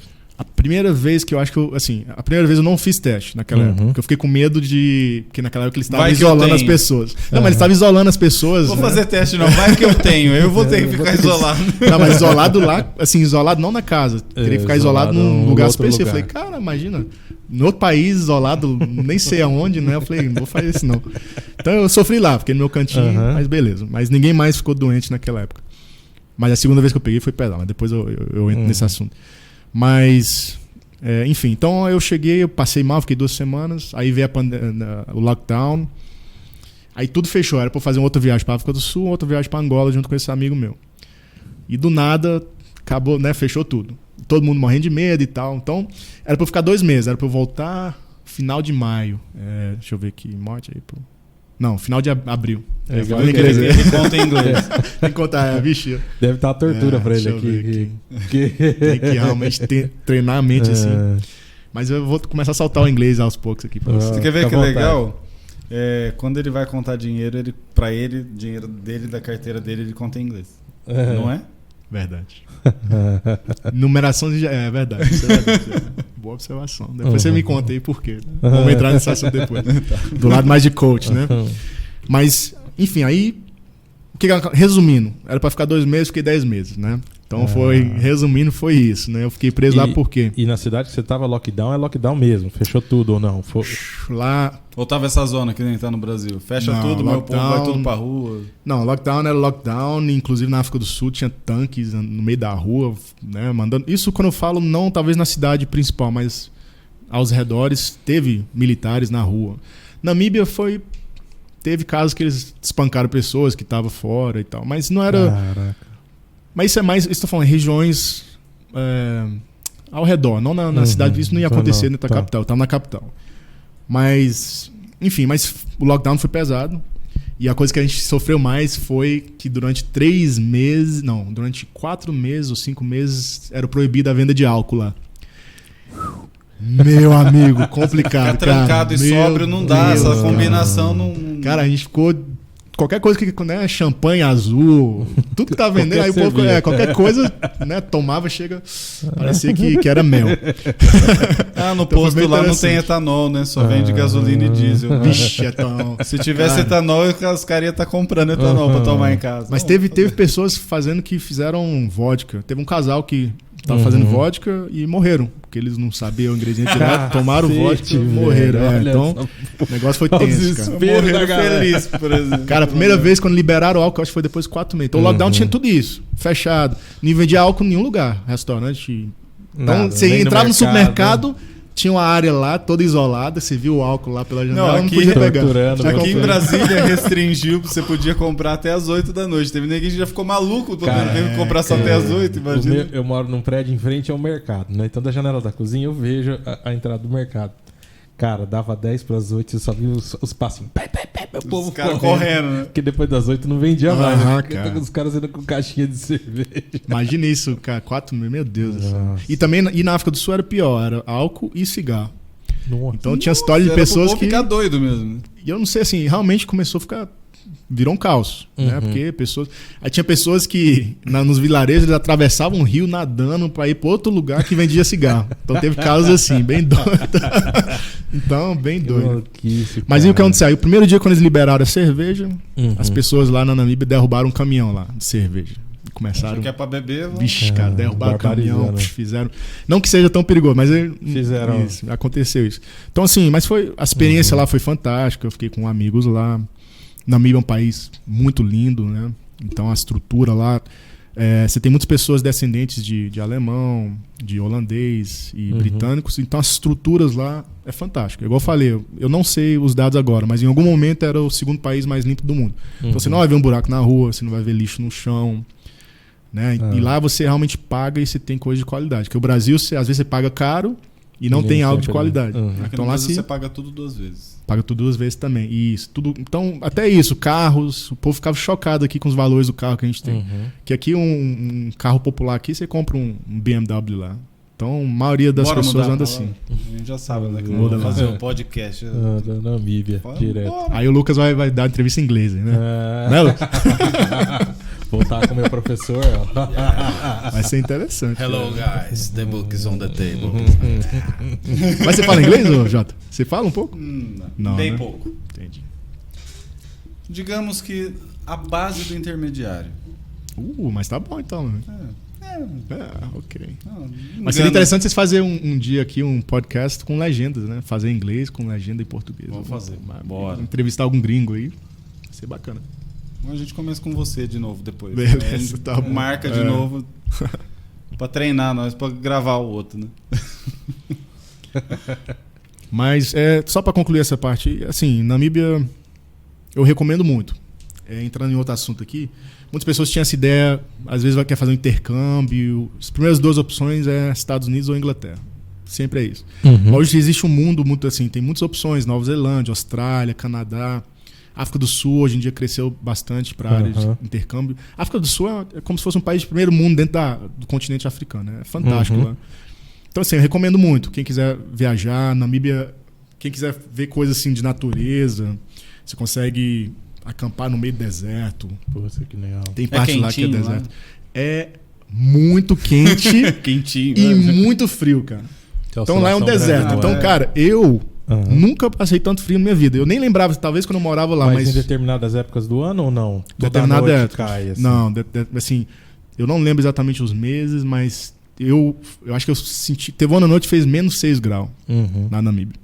Cara, aí, botar seu pé sem. Se não tivesse chinelo, botar seu pé assim, no azulejo, parece que vai cair seu pé, sério mesmo. Né? Assim, nunca. Nem nos Estados Unidos eu senti tanto frio assim. Né? Então, e quando faz calor de legal. cara. Mas assim, isso é um negócio. Lá é bem seco. Então você você não transpira tanto. Que nem Brasília, então. Mas É bem mais seco. É mais seco. Não, é seco, assim. Aqui em Brasil eu não passo creme, né? Às vezes só na mão. Então lá se começa a rachar aqui, eu comecei a rachar aqui entre os dedos, os lábios, quando eu estudava lá, rachava no meio. Se você não botar. A única coisa que funciona é vaselina. Que você passa aquela marca vaselina nos lábios. Teve um dia que eu tava deitado lá, eu só estiquei as costas e rasgou as costas. Começou a sangrar. Eu falei, meu Deus. Então é seco ao extremo, assim. Mesmo, de verdade. Eu lembro quando eu estudava lá, teve citações de pessoas desmaiadas dentro da igreja, que às vezes tinha chapel, ou jogava bola, desmaiava. Então, assim, é uma coisa surreal. Se você não tiver adaptado, especialmente se você morar num lugar tipo Rio de Janeiro, ou Recife, for pra lá, você vai sofrer, porque até para respirar puxar, é mais complicado. É denso, né? Muito Bacana. bem. E qual é... O que mais? Você pode perguntar aí. Vai lá. Suas anotações. Cara, assim, pra fechar, Fábio, assim, você é um cara que muito ativo, faz um monte de coisa e tal. Como é que você equilibra, cara, assim, um pouco o estresse, vida pessoal? Como é que você... Porque eu acho que isso também é uma coisa legal da gente falar, né? Porque buscar um equilíbrio aí nas... E várias coisas, né, pra ele equilibrar o estresse, né? Ele tá no país que é dele, não é dele, tem dificuldade de falar a língua nativa. Verdade. O native foreigner, né? Estrangeiro nativo. O estrangeiro nativo. Tá certo. Então rola, o que o Lucas falou é verdade, rola como que você faz pra se equilibrar nisso, em todos esses aspectos, né? Assim, eu acho que naturalmente eu sou uma pessoa, eu diria, calma, né? Obviamente temos todo pique de estresse, às vezes ansiedade, etc. Mas assim, eu tento, no modo geral, a minha vida, assim, por não ter trabalhado das 8 às 6, ou trabalhado dentro do escritório, isso pra mim é tortura. Né? A pessoa pode me oferecer X reais, né? Assim, eu não consigo ficar dentro de um espaço, em frente ao computador, e eu valorizo muito quem consegue. Mas assim, eu sou uma pessoa que eu gosto de estar sempre movimentando, né? Então, eu gosto de ter meu tempo livre, eu gosto de valorizar. Então, assim, eu consegui equilibrar. Quando eu abri minha primeira empresa, não tinha isso, que eu trabalhava até 2, 3 da manhã, né? Porque tinha que cobrir aqueles gastos desnecessários, né? Então, hoje em dia, já que eu tenho um modelo de negócio mais simples, e eu tento viver uma vida mais simples, né? Obviamente temos ambições, né? Procuramos crescer e tal, mas eu procuro valorizar as coisas mais simples, ter tempo com família, né? Então, depois da pandemia, graças a Deus eu estava lá, porque muitas pessoas aqui não viu, né? Não conseguiu ver familiares durante 10 meses, e lá 10 meses eu estava sempre com meus amigos viajando, aproveitava as viagens com o meu também de carro, né? Para poder visitar outras cidades a trabalho. Então lá foi um pouco mais leve. Foi mais pesado na rua, mas também foi mais tranquilo entre os amigos. Porque já que é um país pequeno, o distanciamento, às vezes eu acho que é uma pessoa por cada quilômetro quadrado. Então não espalhou muito assim. Tinha um índice muito baixo. Uma cidade demográfica baixa, né? Bem, na época, quando aqui tinha, sei lá, 100, não sei, 1 milhão, lá tinha 2.000 casos. Muito casos. Então era muito... menor, né? Então eu consegui, assim, isso me ajudou bastante. Assim, eu tô respondendo isso porque hoje mudou bastante, né? O que a gente lida com estresse e ansiedade hoje é diferente do que antes da pandemia. Sim.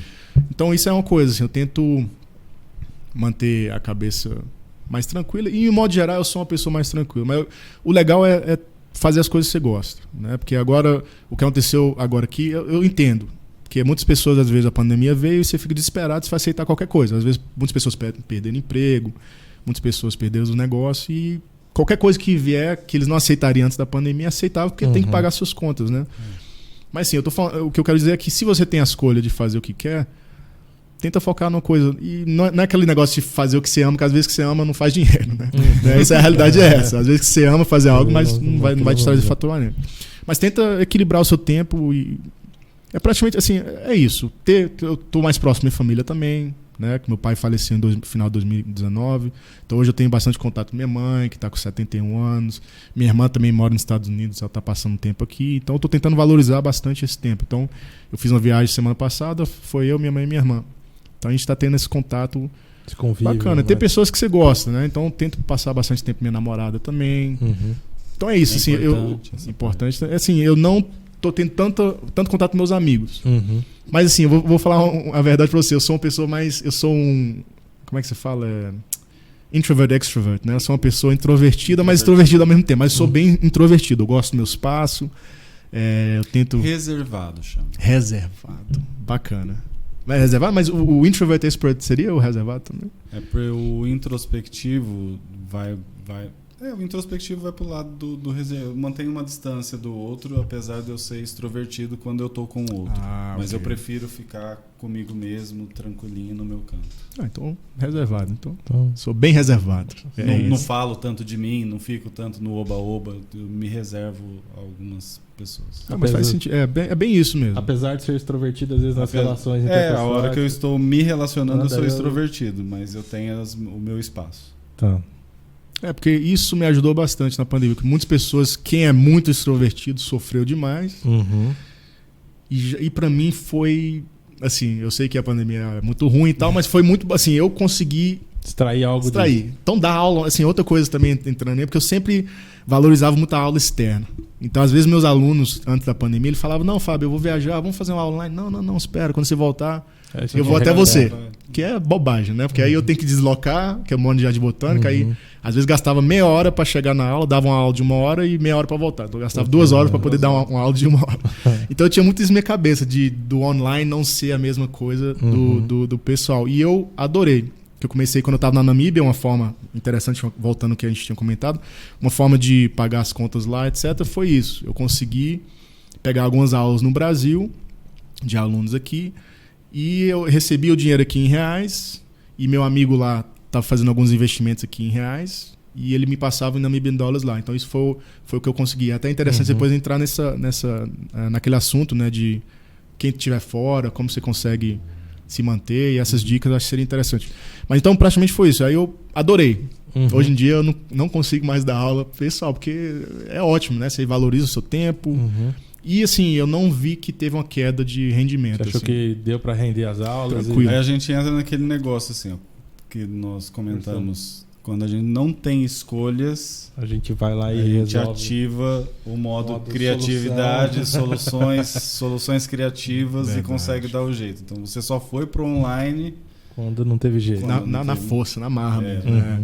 E aí você adorei. descobriu uma outra parada muito legal. Então hoje em dia, assim, se eu puder fazer uma reunião online, então, online, meu amigo. Não é que você acorda lá, as aulas, né, se tiver uma reunião 10 horas, você 10 para as 10 você troca de roupa, né? Molha o rosto lá, né?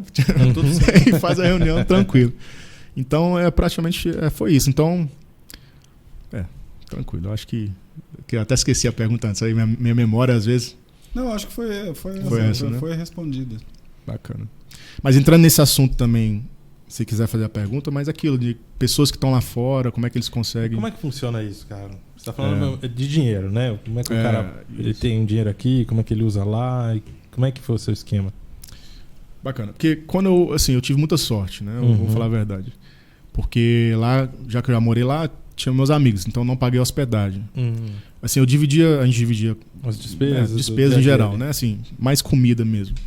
Mas, assim, quem não tem é uma situação um pouco mais complicada, que teve casos assim. Mas existe formas lá, por exemplo, de albergues, existe essas opções mais de também. baixo custo, assim. Porque, em geral, lá é meio caro hospedagem. Mas o que me ajudou bastante foi, primeiro, as amizades. Outra coisa que eu percebi na Namíbia, em geral, o contato com a embaixada brasileira lá foi fantástico. Fui muito bem tratado lá. O pessoal dá um suporte. Uau, foi fantástico. Foi uma pessoa...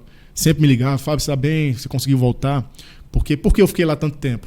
Porque eu tinha comprado a passagem pelo Decolar.com e na volta eu paguei um valor tranquilo, né? Foi R$ 2.500, ida e volta.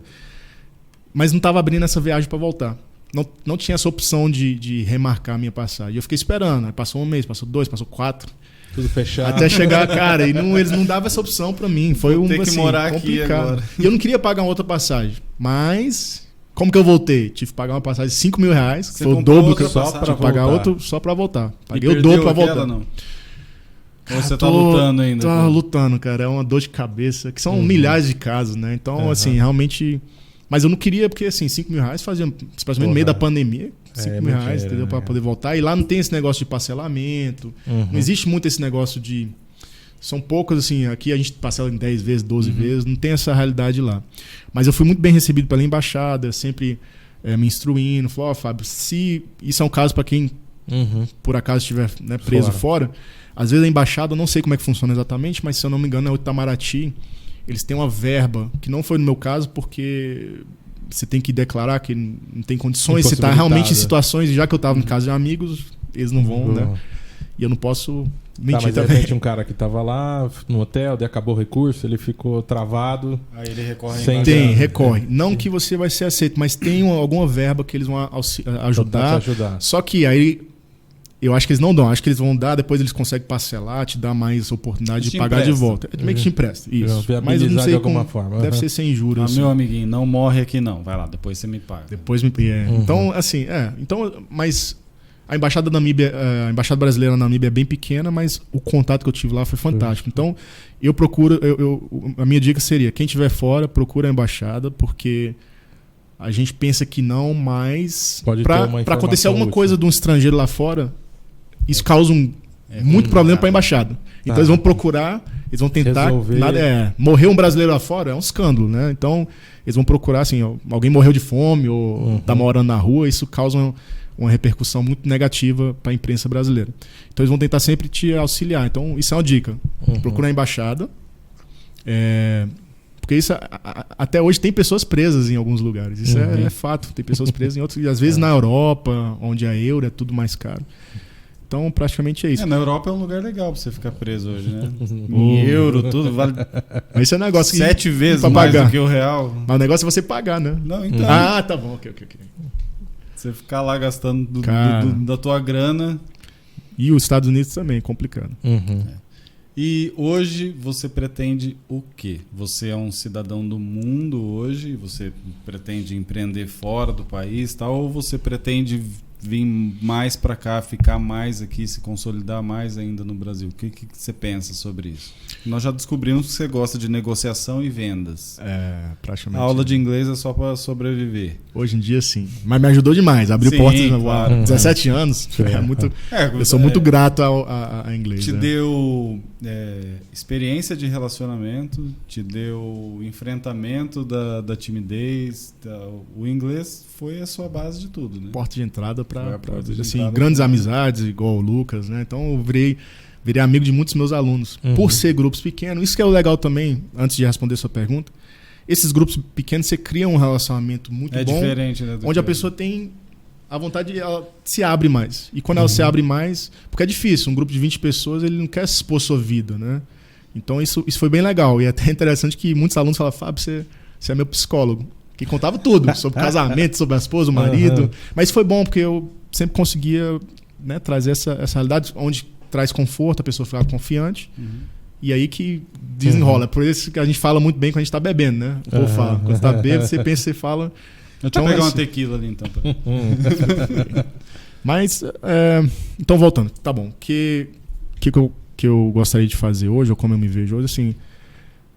Vou falar a verdade, eu estou ainda um pouco adaptando a essa nova realidade, porque passei 10 meses fora, então a realidade lá era diferente, lá tem oportunidades diferentes, porque, enfim, aí voltando para o Brasil, eu fiquei um pouco surpreso, né? Como é que está o mercado hoje, como é que está a economia, né? Eu vejo muitos amigos assim, que eu nunca imaginava que ia perder a empresa ou uma grande renda, perderam, né? Então, hoje em dia, assim, eu ainda estou me reencontrando, tentando achar um nicho. Se eu gostaria de abrir uma empresa fora, com certeza. Mas eu não gostaria de morar fora agora. Porque eu vejo... assim, eu consegui visitar vários países ao longo da vida. No total foram em torno de 13 países. Mas, né, eu não fui para a Europa, nunca fui para lá, mas eu fui visitar minha irmã, que mora nos Estados Unidos. E eu percebi que, assim, muitas pessoas têm sonho de ir para os Estados Unidos, assim, eu prefiro hoje em dia países mais tranquilos. Por exemplo, até viagem. Eu prefiro ir para a Namíbia, para a África do Sul, o landscape, né? Como é que se fala landscape? Pela paisagem, etc. Pela paisagem. Então é outra realidade. Eu prefiro uma coisa mais aberta do que prédios, né? Então, assim, eu gostaria de morar fora? Hoje não, mas eu gostaria de ter essa liberdade de transitar entre um país e outro. Então, assim, eu tenho interesse de abrir um negócio fora, inclusive tem um negócio que já está sendo montado, né, em outro país. Agora, realmente eu estou me reencontrando e vendo os nichos que tem, as oportunidades que estão surgindo. Porque é sempre assim, toda crise gera oportunidades. E eu vejo muitas pessoas criando empresas hoje em dia que está deslanchando aí devido à pandemia. Então, assim, ainda estou tentando descobrir realmente, porque as coisas, a forma que a gente fazia outras coisas, inclusive inglês, mudou demais. E um exemplo aí de uma grande escola, que é a WiseUp, que o fundador é um grande empresário, gosto demais, Flávio Augusto. Inclusive, ele é dono lá do Orlando City, né, do time de futebol dos Estados Unidos. Então, ele para mim, é um mega empresário. Ele tinha vendido a WiseUp, depois comprou de volta quando o dólar estava alto e conseguiu um valor bem melhor. Mas até ele construiu um novo modelo também, porque a WiseUp era muito forte. Depois veio o Carlos Wizard, que era o dono da antiga Wizard, comprou, se eu não me engano, 30% da empresa. Mas o que foi bem interessante é que ele viu essa visão do online. Então ele viu que muitos franqueados estavam tendo dificuldade, estavam perdendo aluno, não estavam conseguindo. Então ele criou um modelo de inglês, um curso de inglês online, que é bem mais em conta, porque a WiseUp também é um pouco mais caro. Então até os grandes empresários estão migrando, estão migrando pro digital. Então é isso. Isso é uma coisa que eu falei pra vocês. Você também descobriu, né? Nesse último ano o digital, até para sobreviver lá na Namíbia. Sem o digital. Mas o legal também que a gente tinha comentado antes é praticamente essa parte de, assim, o meu bloqueio. Eu sempre tive bloqueio, né, de entrar nesse ramo assim digital, de ser filmado também. Então isso para mim é um grande desafio. Estou bem à vontade agora. Então gostaria de agradecer porque vocês criaram essa condição para mim ficar bem à vontade. Que legal, cara. Dar os parabéns também para vocês pelo projeto.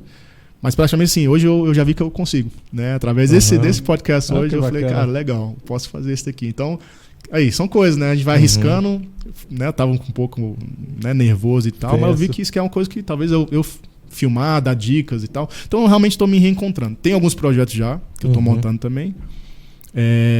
Mas assim, inglês em si, eu acho que é uma coisa que eu não vou focar tanto assim.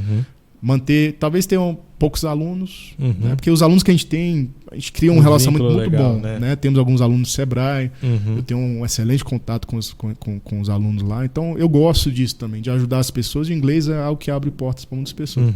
Então eu vou continuar com isso, mas não pessoalmente dando aula, mas a gente tem nossos professores e abrir outras áreas. Talvez a roupa africana também é algo que vai me interessar. Já conversei com a sócia, que eu vejo um potencial interessante. Que agora já que eu passei na Namíbia, eu consigo importar alguns tecidos. Você vê que ele é um homem de negócios, né? Ele não se prende a uma coisa só. Uma ideia só, ele né? Porque a ideia dele é fazer negócio. A ideia dele não é vender um negócio para uma pessoa.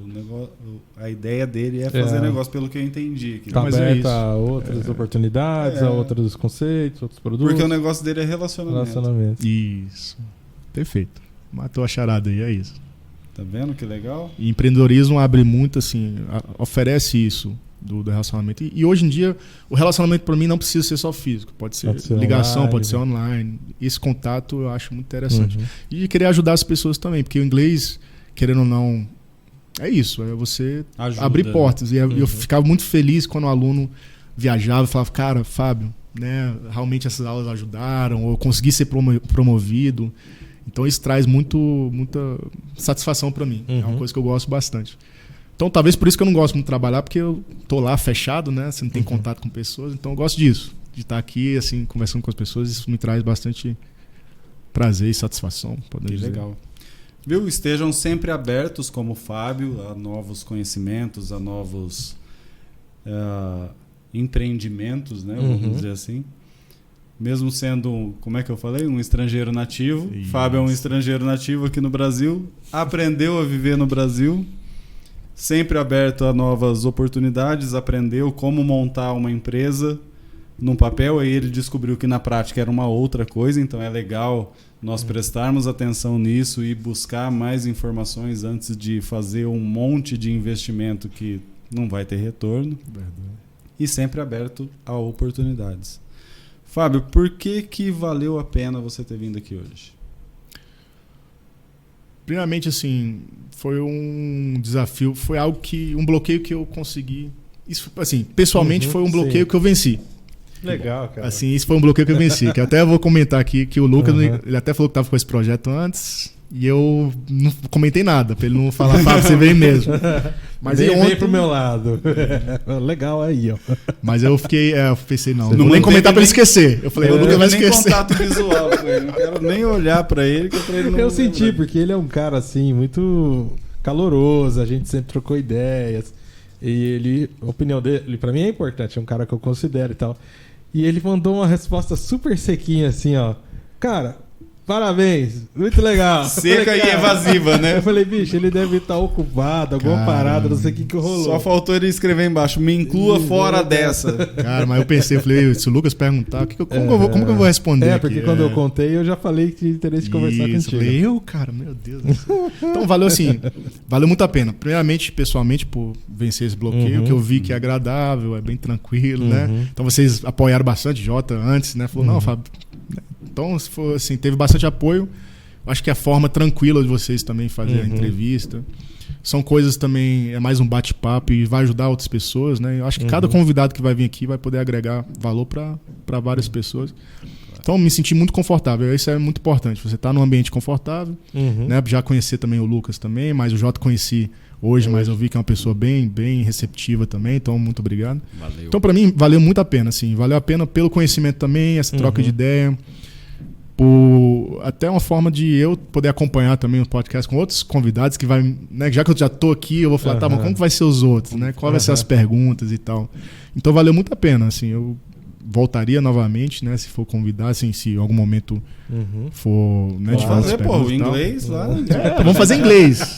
Seria cara, entrevistar um gringo, cara. Vamos entrevistar. Pô, legal demais. Vou tentar trazer o Rory aqui. Eu tava pensando no Bill. Gates. Trazer o Bill, trocar uma ideia. Fazer online, né? Mas foi assim, pra mim foi fantástico. Eu acho que assim, esse foi um trauma que eu tinha. Um trauma não, foi um bloqueio assim, mas uma resistência. Mas né? eu vi que é algo que eu preciso mudar. Porque quem não muda nessa pandemia vai sofrer. E eu vejo que eu preciso trazer esse lado digital mais para os meus negócios também. Na divulgação, etc, etc. Então, assim, abriu muitas portas para mim. Me deu ideias para realmente melhorar os meus negócios, né? Então, foi muito válido para mim. Muito legal. bom. E para ti, Lucas, por que valeu a pena estar aqui hoje? Puxa, o Fábio é um... Eu admiro muito o Fábio, né?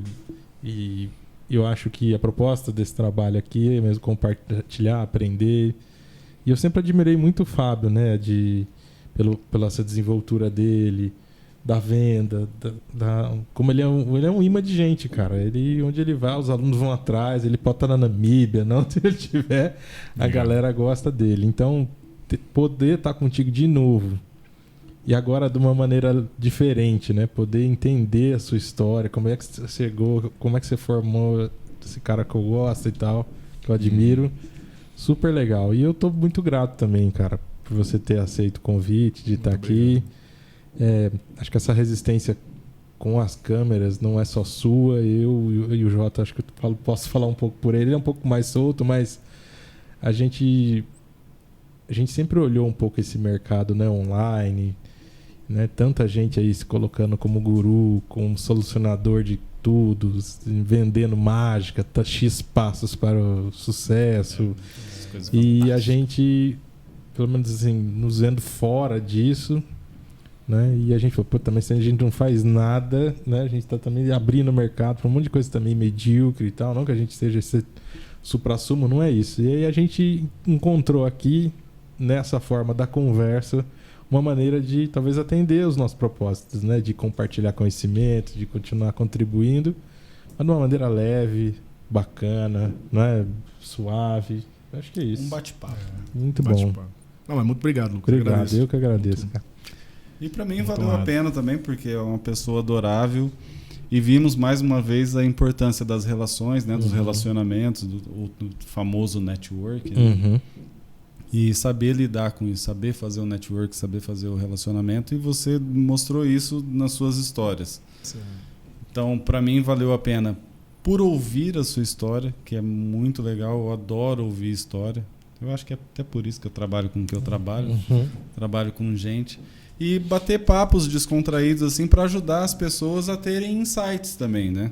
Às vezes uma história nossa que a gente conta aqui, um perrengue que passou aqui, a forma que virou a chave de ter vindo de fora para cá, vai ajudar alguma pessoa a deslanchar o caminho dela. Então esse é o nosso propósito aqui, ajudar as pessoas a evoluírem através de insights, de um bate-papo tranquilo, descontraído, sem ser robótico, né? Trocando uma ideia sobre a vida. E que pode agregar valor para muita gente. Muito obrigado, adorei te conhecer. Obrigado também, Jota, pela recepção, hein? E eu queria fazer um comentário. Estamos aqui. juntos, vai lá. Muito obrigado aí, assim, realmente tem pessoas que a gente parece que a gente conhece há muito tempo, né? Esse foi o caso também do Jota, né? O Lucas é um grande amigo já. Mas outra coisa que eu queria, né, convidar quem for participar aqui também, pode ficar tranquilo, que desde que eu cheguei aqui tiveram muito cuidado, né? Assim, como é que se fala em português? Higienizaram, né? Então higienizaram o espaço, desde a entrada aqui, entendeu? Então, quem quiser participar e tiver com medo, né, do vírus, etc., que eles são bem cuidadosos, limpa aqui tudo, o microfone, então pode ficar à vontade. Não deixe ser um bloqueio para vocês aí, perder essa oportunidade de participar com eles aí. A gente tem uma rotina de teste também, de Covid. Isso, exatamente. Então, certo. Mas isso aí eu acho importante divulgar, porque às vezes a pessoa quer participar e fala, oxe, mas ninguém tá usando máscara, né? Mas isso é porque realmente não usamos todos máscara cuidados aqui, mas nós temos o apoio do Hospital Urológico. Sim, que executou os testes pra gente, do Covid. Isso. A chuchada no focinho lá. Meu, que negócio desconfortável. Cara. Delícia, o cara. Delícia. Colocando aquele negócio. Mas a gente faz, tá tudo bonitinho, por isso que estamos sem máscaras aqui num ambiente controlado. Isso. Beleza? Exatamente. Até a próxima. Algo mais, Lucão? Não. É isso aí. Só Tranquilo. agradecer meu amigo. Muito obrigado aí. Tamo junto. Valeu, galera. E até a próxima. Muito bem. Nossa. Bacana. Dói mesmo, Jota? A minha dói. Ontem ela quase caiu. Vixe, tá doendo mesmo. Cara, eu vou tirando assim umas horas assim, porque... cara. Assim. Mas é ruim ouvir sem o fone, cara. O áudio muda muito.